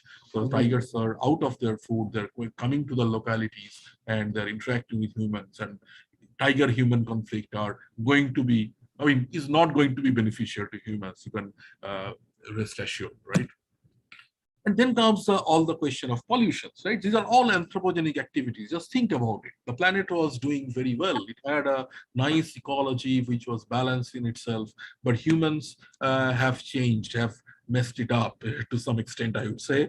And there has been air pollution, solid waste management is at times messy. Water pollution, this is, you can recognize this is once upon a time Jamuna River was looking like this. And moreover, there are more interesting anthropogenic activities that we never thought will affect environment are also affecting environment. For example, antibiotic use in humans and also in animal husbandry. So all these antibiotics are getting released into the environment, and they're going to the food that we eat, the water that we take, and these antibiotics are also interacting with all the microorganisms which are present in our environment. These microorganisms at the face of those antibiotics are changing themselves, so that when they become pathogenic to human beings and they come back to us, these same antibiotics are not going to work. And that's how the antimicrobial resistance is happening. And we are in a very bad need of new antibiotics. And so similarly, the ocean health is becoming very important, because so there had been, again, these antibiotics are also being washed to the ocean. It has been shown that it actually affects the algal growth in the ocean, and that when there is change in algal growth or algal bloom in the ocean, that may be because of antibiotics, but it also may be because of other things that actually affects the ocean ecosystem. When the ocean ecosystem is affected, there are fishes, there are very delicious foods that we get from the ocean, and that will get into human body, right? And all these effects will actually come back to us. You know, there are problems with plastics, right? Use of plastic. This is an ocean full of plastic material. And where do these plastics come from? Mostly the plastics come from all our clothes. I'll show you the data, and all the plastics that we use, and they are in different compositions, small fibers, small beads, and they enter the body because we are in like taking the water, taking contaminated food, fish, and those plastics will come back to us. Whatever you give back to the environment, it comes back to us, and there will be possible health effects. In most cases, you don't expect a very favorable health effect. You're going to have non-favorable health effects there. And you can see that the synthetic textiles are contributing the most of microplastics available in the ocean. And then comes the car tires and city dust, road markings, marine coatings, plastic pellets, etc. So this is a big issue. So that's where the question of One Health comes, because you can't really focus on only human health and just concerned about the pathogens that are affecting humans at this point of time, because the future health disaster to human may come from different directions. You never know. And people are living together all around the world. There have been increasing population. More people are coming to the cities, they are living together, the density of the population is increasing, and there are change in the way we used to use land, way we used to deal with the climate. We are not really dealing with it in the older pristine manner, right? We are getting rid of forests, we are creating forest fires and generating all kinds of pollutants because of our human activities. And if it happens to one part of the world, very soon this will be global, because there is enormous global travel happening. I just showed you how SARS-CoV-2 within 3 months touched upon all the inhabited continents of the world, right? So you can't really expect that one part of the world is being affected by this, and then I am on the other side of the world. When there is day, here it's night, I don't care. No, you have to care, because the global travel is also increasing, and we are actually sharing the environment. The ocean currents are coming, the wind currents are coming from all over the world, and if it's affected in one part of the world, it's getting affected in the other part also. And animals are being interacted with more often than not nowadays. Previously, it was not. Now there are for entertainment purpose, people interact with animals. People keep pets, people go to zoos. There are shrinking of forests, so animals have to come back to localities in search of food. And so our animal-human conflicts will be more. Even with benign animals, there will be chances of contracting their pathogens, getting their pathogens from them. So that's why this approach of One Health is being proposed. It is an approach where you are designing and implementing programs, policies, rules, laws, and do research in which multiple sectors communicate whatever their findings are, and then work together to achieve a better public health outcome. Because now it's very clear, One Health has to take into consideration not only Ministry of Health, not only Ministry of Science. It has to take into consideration the experts from the Ministry of Forest, from the Ministry of Animal Husbandry. What are the new diseases that are affecting the animals that are being raised in farms, that are in the wild?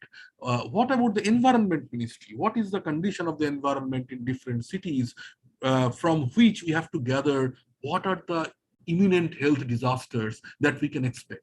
Because if we cannot expect, if we cannot imagine what health disaster is coming, we can't prepare ourselves. And that's why the One Health comes, and all these sectors have to work together, not only the health system that will actually make sure that the human health is protected and not facing any disaster, right? So this is the One Health triad. So it's a healthy people, healthy environment, and healthy animals. Only all three of this, when protected, you can expect a healthy human life. So we have realized that, and this concept is getting expanded to eco health, to include the ecologists, and also the planetary health, to include all the climate biologists, because climate change is a reality, and this will also increase animal-human interactions, right? So there are again, the habitat is shrinking for many animals, and also there will be major disastrous calamity, like environmental calamities that the professor was talking about just before me. And so you can understand all these cyclones, hurricanes, they have link with climate changes, and that will actually directly affect human health. So human disaster assessment, human health disaster risk assessment cannot avoid looking into these facets where from the problem can come. So sign of any intellectual progress is linking oneself to the grand scheme of things. For example, Galileo knew that all these stars that we are talking about or looking at in the night, they are very similar to our sun. Or the Jupiter that we are looking at, they are very similar to this Earth. So this identifying your relationship to the grand scheme of life is the sign of intellectual progress. In the case of human health, perhaps we had we did not have that kind of progress. In last 2 decades, we are trying to get hold of it, and we have to keep in mind that if the whole suffers, and we are part of this whole, right? And if the whole suffers, so do the parts. So if the planet suffers, the human beings will also suffer. So I'll just end it here. If you have any question, I can answer. Thanks. Thank you very much, Dr. Ganguly, for your very valuable talk on the disaster of the human and various type of diseases, human health disaster, COVID vaccines, disaster risk analysis, and disaster reduction framework, resilient health systems, and so it is very well covered and elaborated lecture. Probably this will be highly useful for the kids, those who are listening to your talk. Thank you very much, sir. With your busy schedule, you immediately readily agreed, even you are out of station, agreed for the talk. Thank you very much. Then there are some 9 questions are there from YouTube. Probably you would like to answer for that. Can I go ahead? Yeah, please. Yeah. How can we mitigate the effects of biohazards? What? How can we mitigate the effects of biohazards? Biohazards. So biohazards are, so again, so for any risk mitigation, you need to know the risk. If you don't know the risk, then it becomes a problem. So for biohazards, we have very good, because of the radiation hazard experiments, all that was done in early 20th century, we already had health hazard systems in place, and then came the biohazard when there were questions of bioterrorism. So whatever infectious disease or radiation, so all of these are potential hazards to your biology, and those are biohazards, right? And so biohazards, there are very interesting norms pertaining to biohazard management and risk mitigation, which is internationally acclaimed. In all institutions, there are biohazard committees, and so those kind of committees actually take care of it, whether any biohazardous material is being handled by the employees or the students or the locality citizens, and then they mark it. So again, the basic point I was trying to make, which is actually linked to your question, you need to know what is your biohazard. And so that means you need to talk to them. Thank you, sir. The next one, so why do you put zygote division in disease? What? Why do you put zygote division in disease? No, I was talking about the developmental diseases. Yes. Yeah. No, these are the questions posted by the students. The questions have been put up by the students and just read out the questions. Yeah. So because we are talking about the developmental diseases, because zygote division leads to the human body, and if there are any problems while the zygote is dividing and the embryo is forming, there are different diseases. As I said, some of those diseases are linked to genetic disorders, and some of them are not, which are sporadic. In certain embryo development, it happens, and those are a very big group of human diseases that we deal with in real life. As far as the microbes are concerned, there are 3 questions. Are the microbes different from own cells? Yeah. What are all the uses of microbes? Microbes are harmful for our own body. Well, there are, as I said, there are so many microbes living in our body. They're actually helpful for our body or our existence. Our physiology depends on them. Slowly, we are getting to know about all those microbes. So there are many microbes which are called commensals, which actually live in our skin, in our gut, and they contribute positively in our physiology. There are specific immune cells which will not be present in human body if certain microbes are not present in gut. So the recent research shows that. So that tells you that because human, after it was created, Homo sapiens was created from, say, Australopithecus 300,000 years back. Since then, these microbes, I mean, all along the tree of life, the microbes are present on the macroscopic organisms, and their physiology is linked to each other. So there are, there are certain biotechnological applications where microbes are used. And so in those cases, the microbes that we use, for example, the same Escherichia coli is used in biotechnology for generating, say, recombinant proteins. And we know about those pathogens.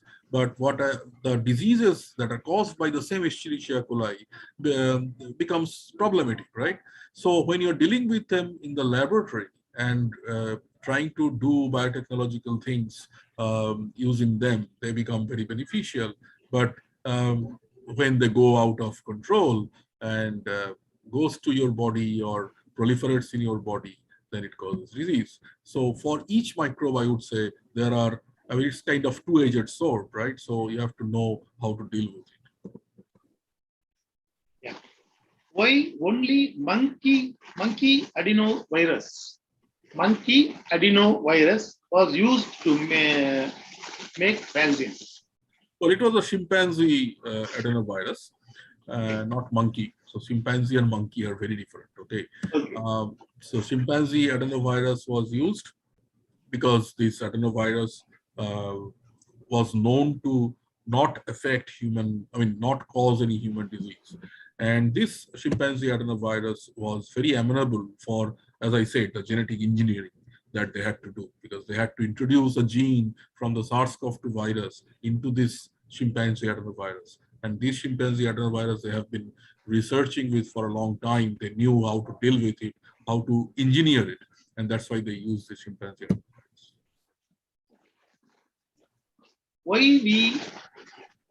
Why still today we are not able to make vaccines for curing of HIV?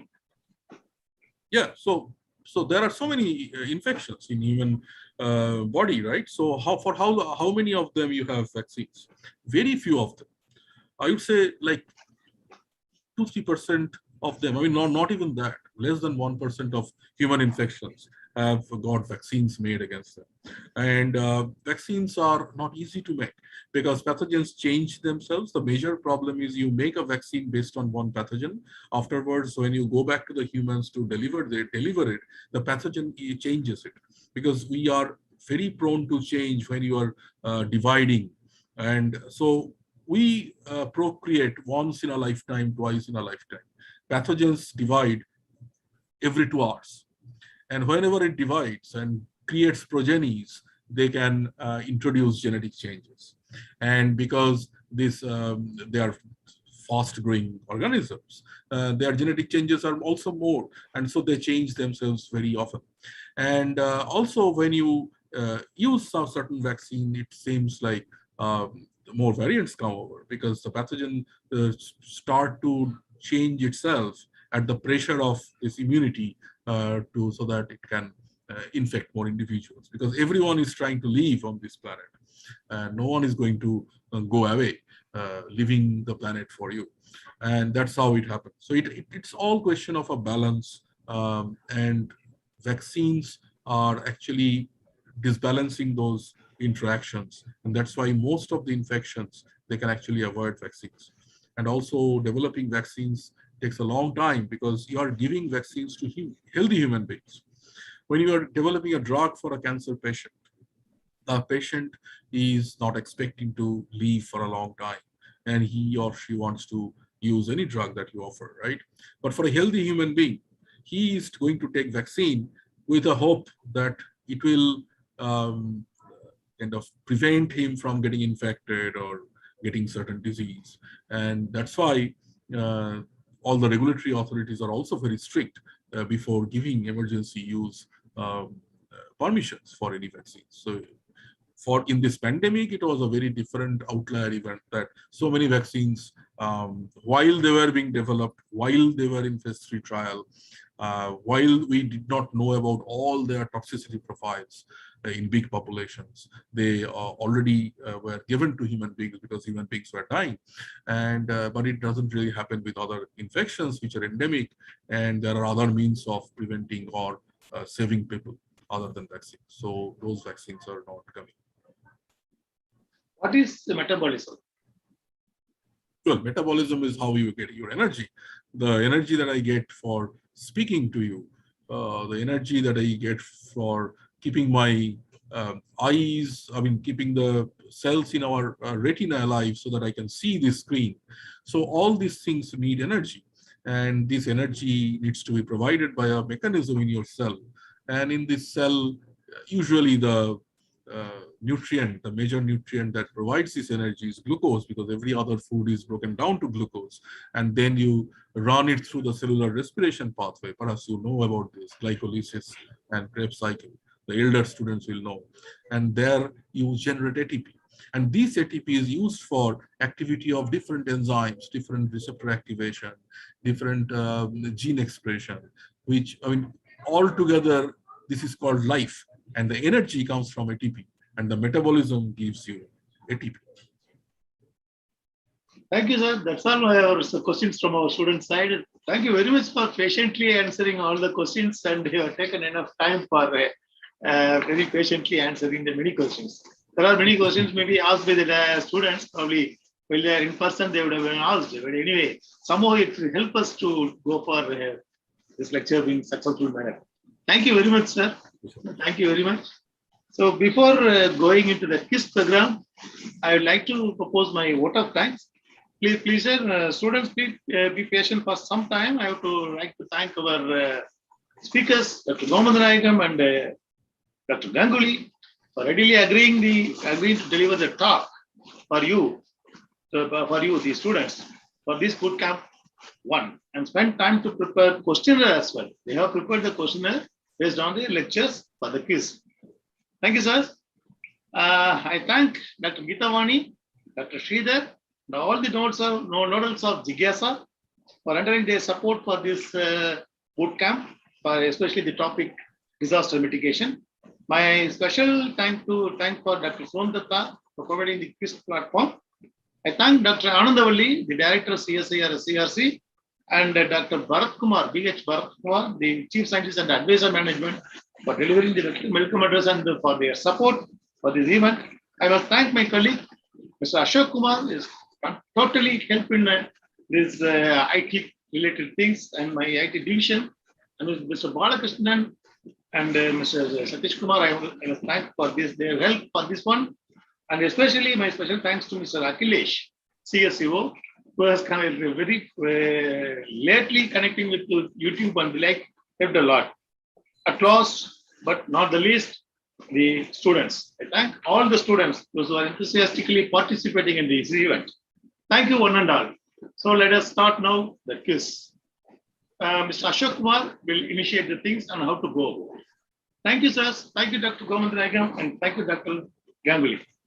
Thank you very much.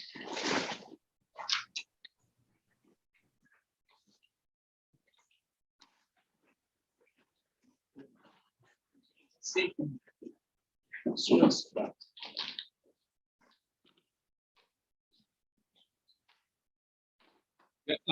Dear students, thanks for showing your patience and to listen the lectures.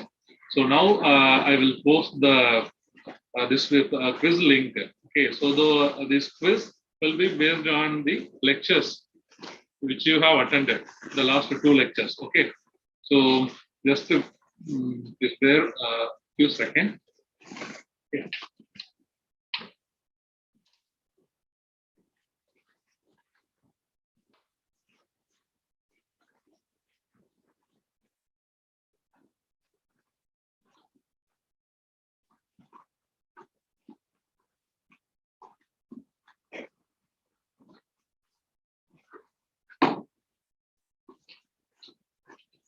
The same link will be posted in YouTube also. Just be patient for a few seconds.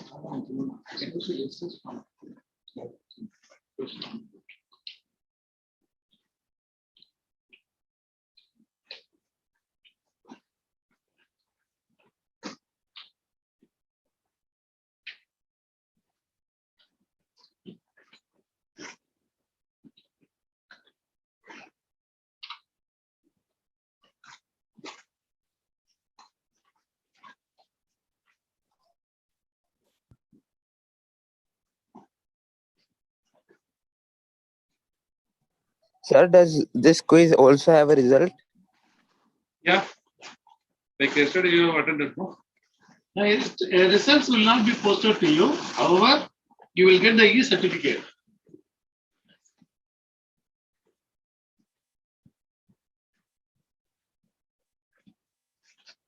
Sir, how we know I will qualified in the quiz?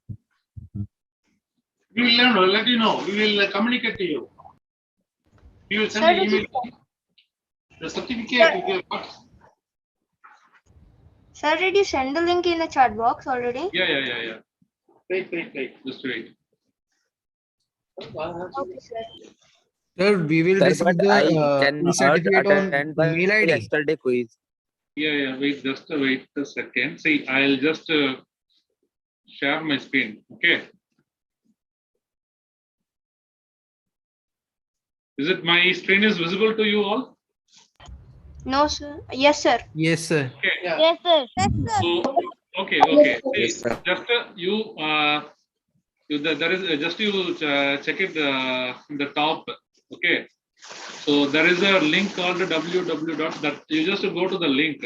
Okay. www.menti.com and use the code. 8-digit code is given.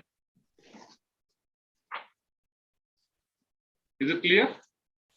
Yes, sir. Yes, sir. We will wait for 2-3 minutes. All of you go to Mentimeter, www.menti.com, and then use the code 81713185. Then, after that, please enter your name legibly, correctly. Accordingly, the certificate will be issued to you. Please note that after that, it will ask you, prompt you for the name. Sir, after filling the code, we are not having an option to fill the name. No, just listen. It will come. See, now have you gone to the website? It hasn't been started yet. Okay. Sir, I can't put the code. Okay. Right. Yes, sir. I have posted the code and I am on the screen, but there is no option to fill the name. Yes, sir. Okay. Just we will wait for a few more seconds. Let the other participants join. Okay. Just keep your name. Okay. Whatever the faces symbols you are seeing, no. These are people are joining. Okay. Just wait for a few seconds. Let all join. Let all people. So can you repeat the link? Yeah, sir. Now we can type the name. Whatever you are seeing and the pictures, no, every picture is contained to one person. Yeah. So we are waiting for many people to join. Please wait. Okay, it's a fun place. Okay. Sir, can you please tell the link? Where does the link will You get? just post your name. Okay. Your name, please. Just post your name.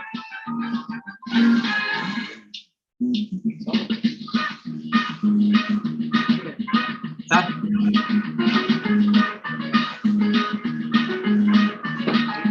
we wait for a few more seconds? Now people are joining. It is near about 90. It is coming.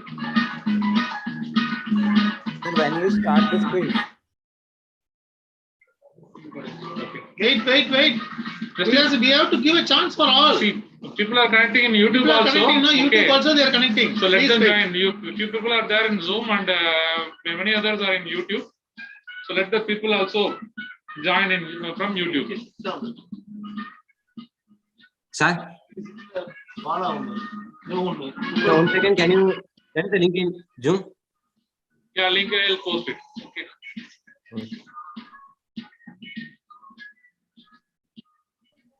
Sir, the quiz hasn't been started yet, or is it not visible to me This is the only? website, okay, which I am posting in this Zoom. Then use the code. It is not started yet. This is the code. Okay. Meeting is it? Quiz is not Quiz is not yet started. Not yet started. Please wait. See, people are joining. See, just you in the lower right corner, people are joining. Just to see. So just we are waiting for still more people to join. Okay. In another couple of minutes, we will start the session. Okay. Sir, I have registered. Sir. Number 96. Sir, it shows only get ready to play. 97, 98, 99. Yeah. Shall we wait let us for- start. Yeah, I'll just start. Okay.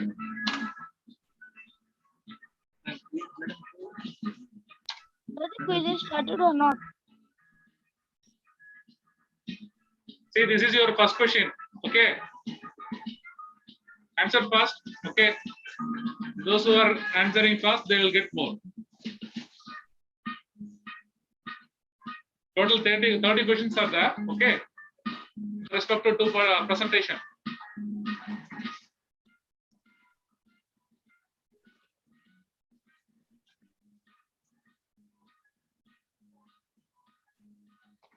Okay. So first question got over. Then we'll move to the second one. This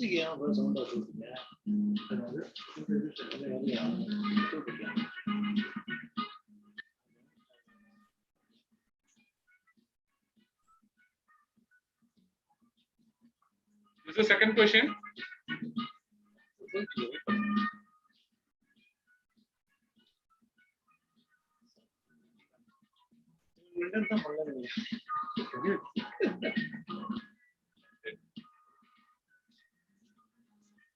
Then now we are moving to the third.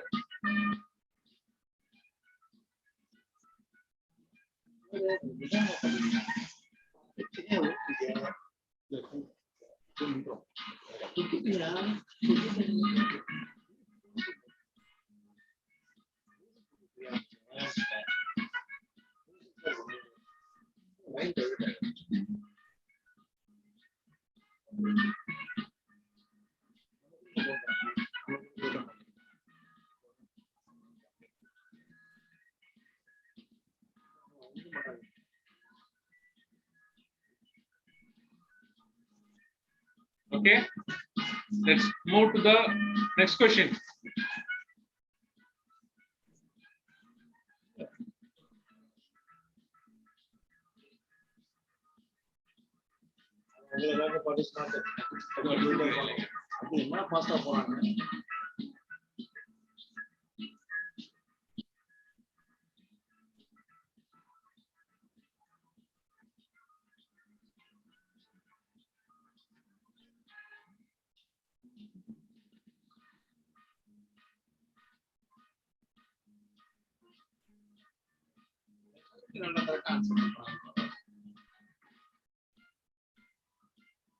Okay. Let us move on to the next question. Let's move on to the next question.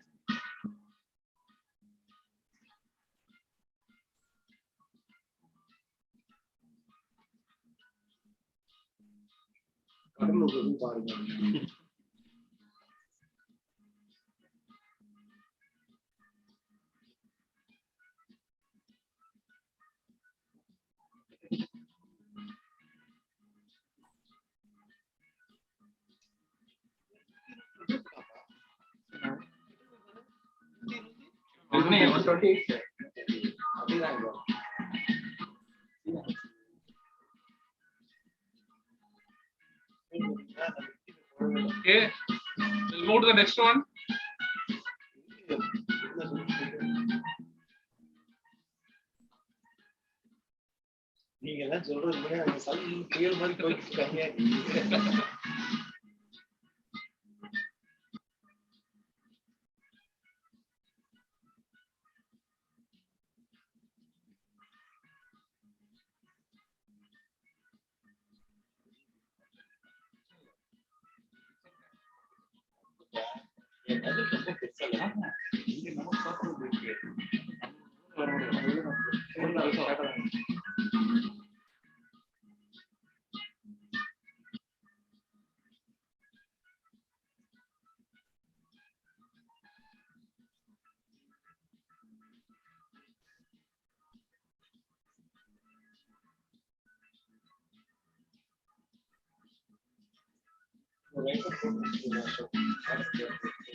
Okay, we have crossed the halfway. These questions are based on the second lecture from 16 onwards.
Last 5 questions to go.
Two more questions to go.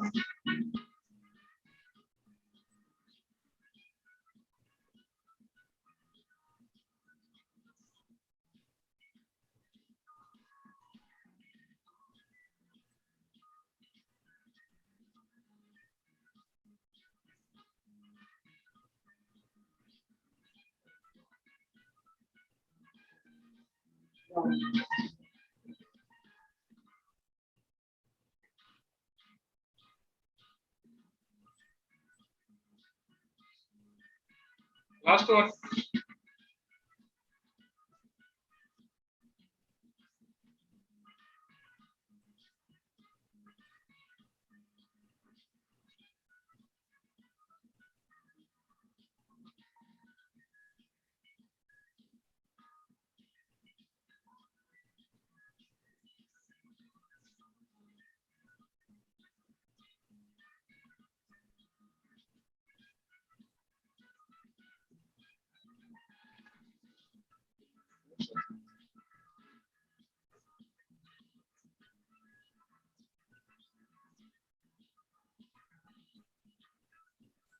Okay, that's all. 30 questions over.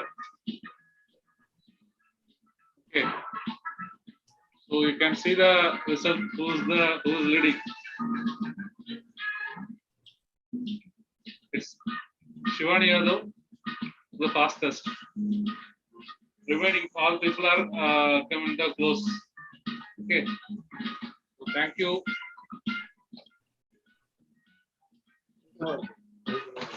Sir, where will we receive the certificate? Yeah, soon you will receive it in a day or two. Okay, just you check with the website. I Okay, got have your 13th registered, rank. no? Can I attend bootcamp too? Yeah, you can attend. Just you check that website. I'll show you. Okay. Just I'll stop. This is the quiz is over. Sir, what should we have to do now? Just you wait. So where should we check?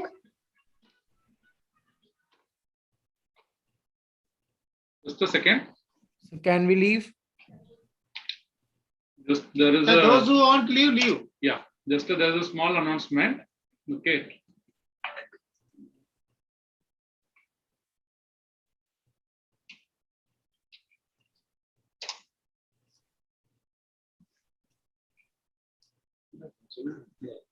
See, just you check that CSIR Jigyasa virtual lab.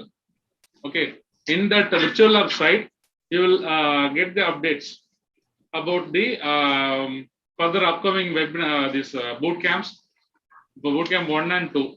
Also, still the registration is open. So those who want to register, they can register using that Jigyasa virtual lab site. Okay. Sir, I have. Excuse me, sir. Yeah. Excuse me, sir. Sir, I have registered. Sir, I have registered with my name first and initial last, sir. But now No without problem. my No name, issues. As per your things, it will come. So please note that you please visit virtual lab platform of Jigyasa CSIR. You will get to know all the details and whatever the certificates can be downloaded from there. E-certificate will be posted in Jigyasa virtual lab. That will please verify in a day or two. And then those who are participated in this quiz are eligible for Bootcamp 2.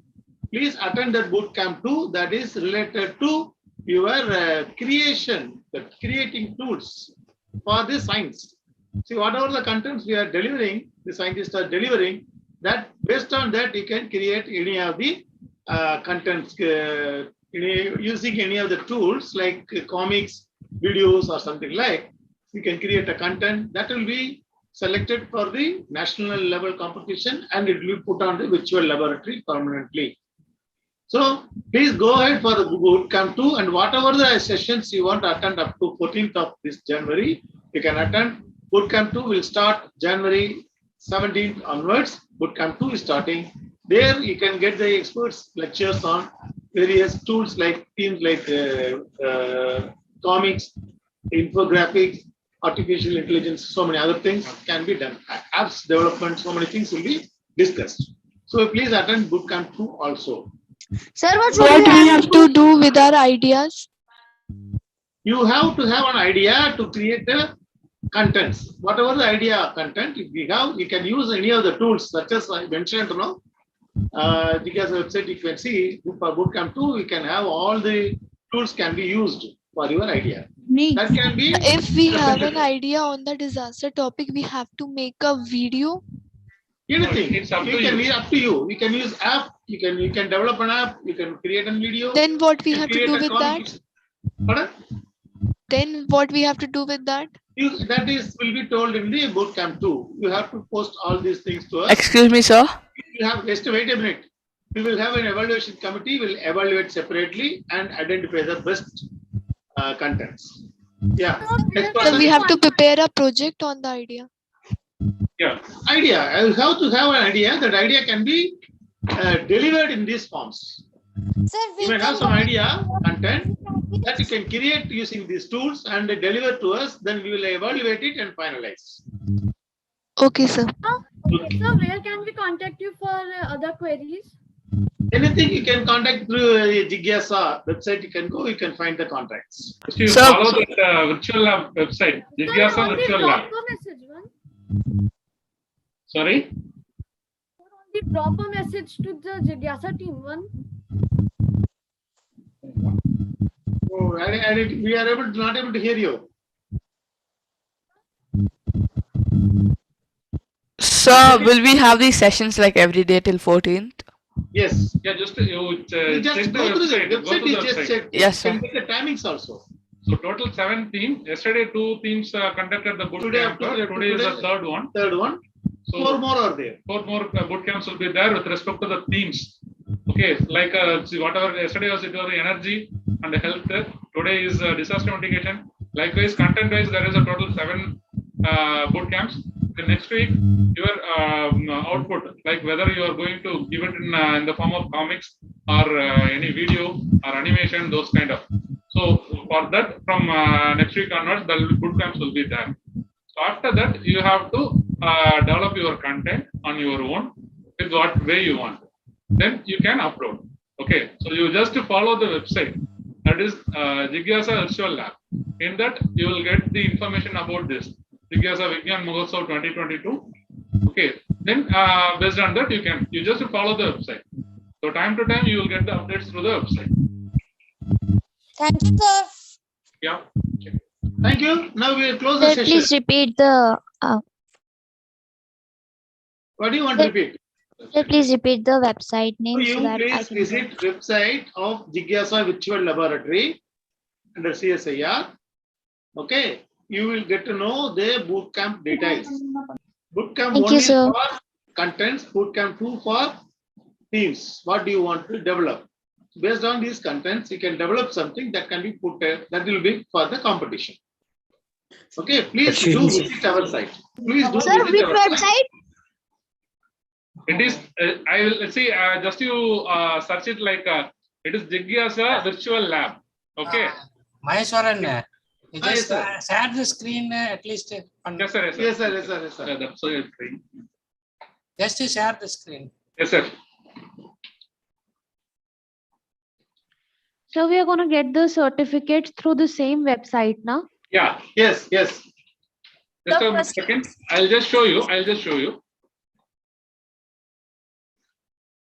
So first we have to qualify this test and attend these classes, and after that we have to make our project. See, listen. Get it.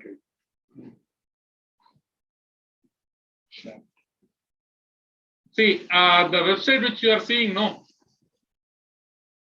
Are you able to see? Yes, sir. Yes, sir. Yes, sir. Okay. From there you can go. We can click the bootcamp. Just you search in Google. Okay, Jigyasa Virtual Lab. Then you landed to this site. You can click on the bootcamp. It will talk about the details. So these are the These are all the topics, domains. Based on this, we want to identify issues, knowledge gap, challenges faced. These are all the content we can think of and create in the format of comics, videos, infographic, science fiction, apps, animation.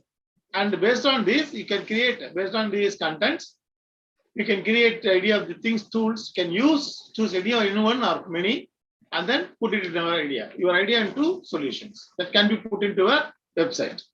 That is what we want. Got it? There is a CSIR Jigyasa Virtual Lab. Okay. They can refer any FAQ things also. Which one, sir? Frequently asked questions, they can just go through that. Yeah, that also they can go. Frequently asked questions, we have to put the details on that. Get cleared.